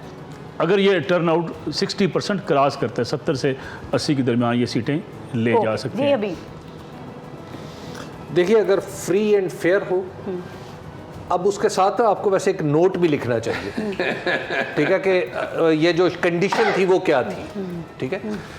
इलेक्शन फ्री एंड फेयर हो, और फ्री एंड फेयर का पैमाना है जो 2018 में, बिल्कुल ठीक है, ठीक है, 2018 वाला पैमाना हो, वोट दुरुस्त गिना जाए और टर्नआउट 50% प्लस हो, तो जो आज़ाद नशिस्तें होंगी हमारी में एक सबसे बड़ा ग्रो होगा और वो 160 तक पहुंच जाएगी। 160। राना बशीर साहब, अगर फ्री तो- एंड फेयर, फेयर एंड 2018 का स्टैंडर्ड, स्टैंडर्ड 2018 का ही रहा, इल्हामी वजदानी नहीं है। 2018 उससे कम नहीं चलना। 2018 का स्टैंडर्ड हुआ तो 50 भी नहीं होनी। नहीं वो उस तरह, अगर- वो तो स्टैंडर्ड अगर- अब जो मर्जी कहते रहे ना, जिनके पास 16 महीने हुकूमत रही, कुल सब चीजें उनके पास रही, दवाई इलेक्शन तो कर दी। खोल नहीं सकते। एक राना मिनट, साहब की एक तरफ मिनट, से। एक मिनट, पीपल्स एक पार्टी सेकंड, का एक सेकंड। खोल- सर मुझे जो इनकी वजाहत दवाई रखा, बोल रखी। जरा हबीब अकरम साहब मुझे छेड़ जाते हैं, दवाई। हबीब अकरम साहब मुझे छेड़ जाते हैं। जो पंडोरा पेपर्स आए थे जिस पे कहा गया था कि मैं एक एक बंदे को उसके गर्दन से पकड़ के हिसाब लूंगा, तो वो 16 महीने, वो 3.5 साल क्या करते रहे? अच्छा, अब आप पता नहीं, मुझे गुजारिश ये है- मुझे इस लहरिएदार दलील की समझ नहीं आती। मैं बात कर रहा हूँ इलेक्शन की, इलेक्शन की बात कर लेते हैं। अच्छा, इलेक्शन की बात कर लेते हैं। खान साहब ने कहा था, एक मिनट, क्या करना था? एक मिनट जी, खान साहब ने कहा था, खान साहब ने कहा था मेरे साथ 2018। सर मैं ये जुमला भी सुना दूं, एक सेकंड दे दें, सर एक सेकंड। उन्होंने कहा था, सर उन्होंने पूछ रहे हैं, हाँ नहीं नहीं अभी जाली हम बताना ये चाह रहे हैं कि वज़ीर-ए-आज़म इतना ताकतवर है। गुजारिश ये है, वज़ीर-ए-आज़म आज तक कभी भी 2018 बोल के ताकतवर नहीं इलेक्शन में रहा। खान साहब ने कहा था मुझे जो मेरी मेजॉरिटी है मुझसे छीनी गई। खान साहब ने छीनी गई, बिल्कुल छीनी गई। 3.5 साल में साफ 2-4 की। मिनट रह गए हैं सर, जरा छीनी गई। मुबशीर साहब को अच्छा, नंबर पता आगे चल आया इसलिए कि इमरान खान बता रहा था। पहले मैंने आपसे कहा था कि जो मुस्लिम लीग नून के मैंने फिगर्स दिए थे आपको, वो कहा था कि 50% अगर टर्नआउट होता है तब। हाँ। अब मैं आपको 60% टर्नआउट पे आज़ाद उम्मीदवारों का आपको फिगर बता रहा हूँ, जी 80। सर पाकिस्तान पीपल्स पार्टी का तो बता दें, आखिरी पार्टी का पूछ रही हूँ बस। पाकिस्तान पीपल्स पार्टी आपके ख्याल में कितनी सीट्स ले जाएगी? पाकिस्तान पीपल्स पार्टी भी एक सरप्राइज़ देगी, ये एक मुस्बत अंदाज में, मतलब है जो पीपल्स पार्टी के लिए कि खुशगवार अंदाज। ये सरप्राइज़ ये नहीं कि बिल्कुल सिंक कर जाएगी, but it will score more than people are expecting, much more than people are expecting. तो कितना हो सकता है? नहीं, ये मैं क्यास, आपने नून का भी तो बताया ना 40 से 45, तो ये भी बता दें। स्पेकुलेशन कैंपेन में तो आप भी शामिल रहे, तो अंदाजा होगा नून कि- लीग से 12 ज्यादा होगी। कि आपका पीपल्स पार्टी की ज्यादा होगी। पीपल्स पार्टी का पीपल्स पार्टी की बहुत रिस्पॉन्स ज्यादा क्या वो वोट में कन्वर्ट होगा? क्या जो पीपल्स पार्टी को रिस्पांस मिला इलेक्शन कैंपेन में, क्या वो वोट में कन्वर्ट होगा और उसके मुताबिक क्या नंबर हो वो सकता है? कंफर्म होगा, वोट में कंफर्म होगा, पर मैं नहीं कह सकता, बट इट विल बी। और कोई मुहतात नंबर। शायद हुकूमत पीपल्स पार्टी के बगैर बन ही ना सके। अजहर सिद्दीक साहब, पीपल्स पार्टी का क्या नंबर हो सकता नून है? लीग से ज्यादा होंगी, साफ और शफाफ इलेक्शन होंगे। मैंने गालिबन 40 का है नून लीग की, तो 50 आप लगा लें पीपल्स पार्टी। नून लीग की आपने 40 का, और ये आपने कहा आप कि याद 50 रखिएगा, पाकिस्तान साफ पीपल्स शफाफ इलेक्शन होने की बात है। पीपल्स पार्टी की कैंपेन बिलावल भुट्टो को जिस तरीके से कैंपेन उन्होंने की है, जिस तरह उन्होंने एक लेफ्ट की जमात को रिवाइव करने की कोशिश की है, ये एक बहुत बड़ा हाथ बंधे हुए थे उनके। अगर हाथ ना बंधे होते तो वो कब के नून लीग वगैरह सबको छोड़ चुके होते। मेरा जाता ख्याल है कि आने वाले दौर में बिलावल कम बैक करेगा और ये सीटें इतनी ले जाएगी। सही बात है, ठीक है जी। आप दिलेरी का काम किया उन्होंने, यहाँ की कैंपेन चलाई, और बिल्कुल, इसीलिए of course, I must वो appreciate. चैलेंज करते रहे कि जरा सिंध में आके आप इलेक्शन लड़के दिखा दें। मैं सिंध के बारूजी बड़े हालात जानता हूँ, जी, मैं ठीक। सिंध के बहुत बारूजी हालात वो जानता आपसे हूँ। पूछते रहेंगे, अच्छी बात है। सर नसरुल्लाह मलिक साहब, पीपल्स पार्टी। बिलावल भुट्टो ने बड़ी अच्छी कैंपेन की है पंजाब के अंदर। अगर आप कहें कि वो सीटें बहुत ज़्यादा पंजाब में जीत जाएंगे, ऐसा कहीं नज़र नहीं आता। इसलिए सिंध से वो जो सीटें लेके आएंगे, उसकी बुनियाद पर मैं समझता हूँ पीपल्स पार्टी 60 नशिस्तें ले जाएगी। 60 हबीब टू बी एग्जैक्ट 53, बट 53? 60 जी 60 तक चली जाएगी। आप इससे अंदाजा लगा लें कि मैंने मुस्लिम लीग नून की सीटों पे भी काम किया होगा। आपने निकाल दी ना, आपने निकाल लेकिन दी। अगेन पीपल्स पार्टी को वो चैलेंजेस नहीं हैं जो पाकिस्तान तहरीक इंसाफ को। पीपल्स पार्टी के पास अपना निशान है। पीपल्स पार्टी का रवायती हल्का इंटैक्ट है। पीपल्स पार्टी को अपना तमाम काम करने की इजाज़त, किसी को भी ऐसे चैलेंज का सामना नहीं करना पड़ा। जब वो तलवार का निशान मिला था पाकिस्तान पीपल्स पार्टी को, तलवार का गया था, तीर का मिला था, तो भी निशान मौजूद था और पार्टी ने एक निशान से लड़ा था। यहाँ पे पीपल्स पार्टी की जो होंगी जो 53 से लेके 60 के बीच में समवेयर होंगे। राना मुबशिर साहब। बिलावल ने बड़ी अच्छी कैंपेन चलाई, आसफा ने उसको बहुत सपोर्ट की। और अगर जैसे देखें एक चीज़ को तो समझे, 50% अगर टर्न आउट होगा तो उसके डिफरेंट है, 60% पे डिफरेंट है। 60% पे सीटें जो है ना आज़ाद 60 करने हैं आप, 60 पे चला जाऊँ। अच्छा 60 पे अगर मैं चला जाऊँ तो पीपल्स पार्टी जो है वो 38 से 40 38 से 40। ठीक। अच्छा, मुझे लगता है पाकिस्तान पीपल्स पार्टी 50 से 55 ये ले सकते वो हैं, आप 50% पे करेंगे। और अच्छा, आपने वैसे मैं आपको एक अर्ज मैं करूं, 60 पे कर रहा जो हूँ। 60% का जो होगा ना टर्नआउट, मैंने ये सारी सीटें जो कैलकुलेट की हैं वो 51.6 पे की हैं जो पिछले 2018 का कल देखते हैं कि क्या सूरत हाल रहती है। लेकिन अगर क्या 55 पोजीशन मैं आपको बनती है एक और पार्टी अर्ज की? करूं, जो 50 60% पे जाएगा 50-55 टर्नआउट अगर 60% पे चला गया तो उसमें पाकिस्तान तहरीक इंसाफ का बहुत बड़ा फायदा होगा। ठीक। सर बिलावल भुट्टो सीट निकाल लेंगे NA 127 से? जी बिलावल भुट्टो NA 127 से सीट निकाल लेंगे अता तारड़ के मुकाबले जी में? निकाल लेंगे। और पंजाब मैं से? आपको वो भी अर्ज कर दूं, लतीफ़ खोसा बहुत पॉपुलर हैं अपनी अब नई पार्टी में PTI में।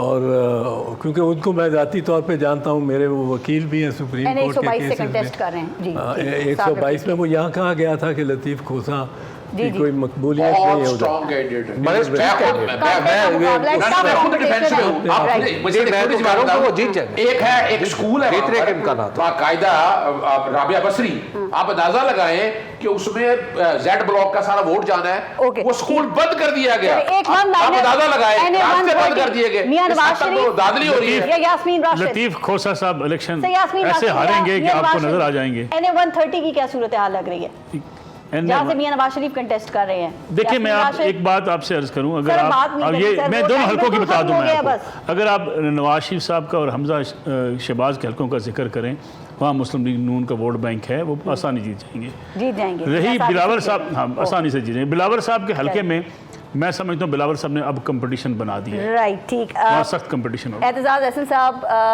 हमारे साथ पाकिस्तान तहरीक इंसाफ से अजहर सिद्दीक साहब मौजूद थे, नसरुल्लाह मलिक साहब, हबीब अकरम साहब, राना मुबशिर साहब, बहुत बहुत शुक्रिया ट्रांसमिशन में इस वक्त तक हमारे साथ रहने के लिए। और आप सुनो देखती रहिए, सुनो की ट्रांसमिशन जो है वो जारी रहेगी 9th तक। देखते रहिए सुनो, और हम सबको इजाज़त दीजिए। अल्लाह हाफ़िज़।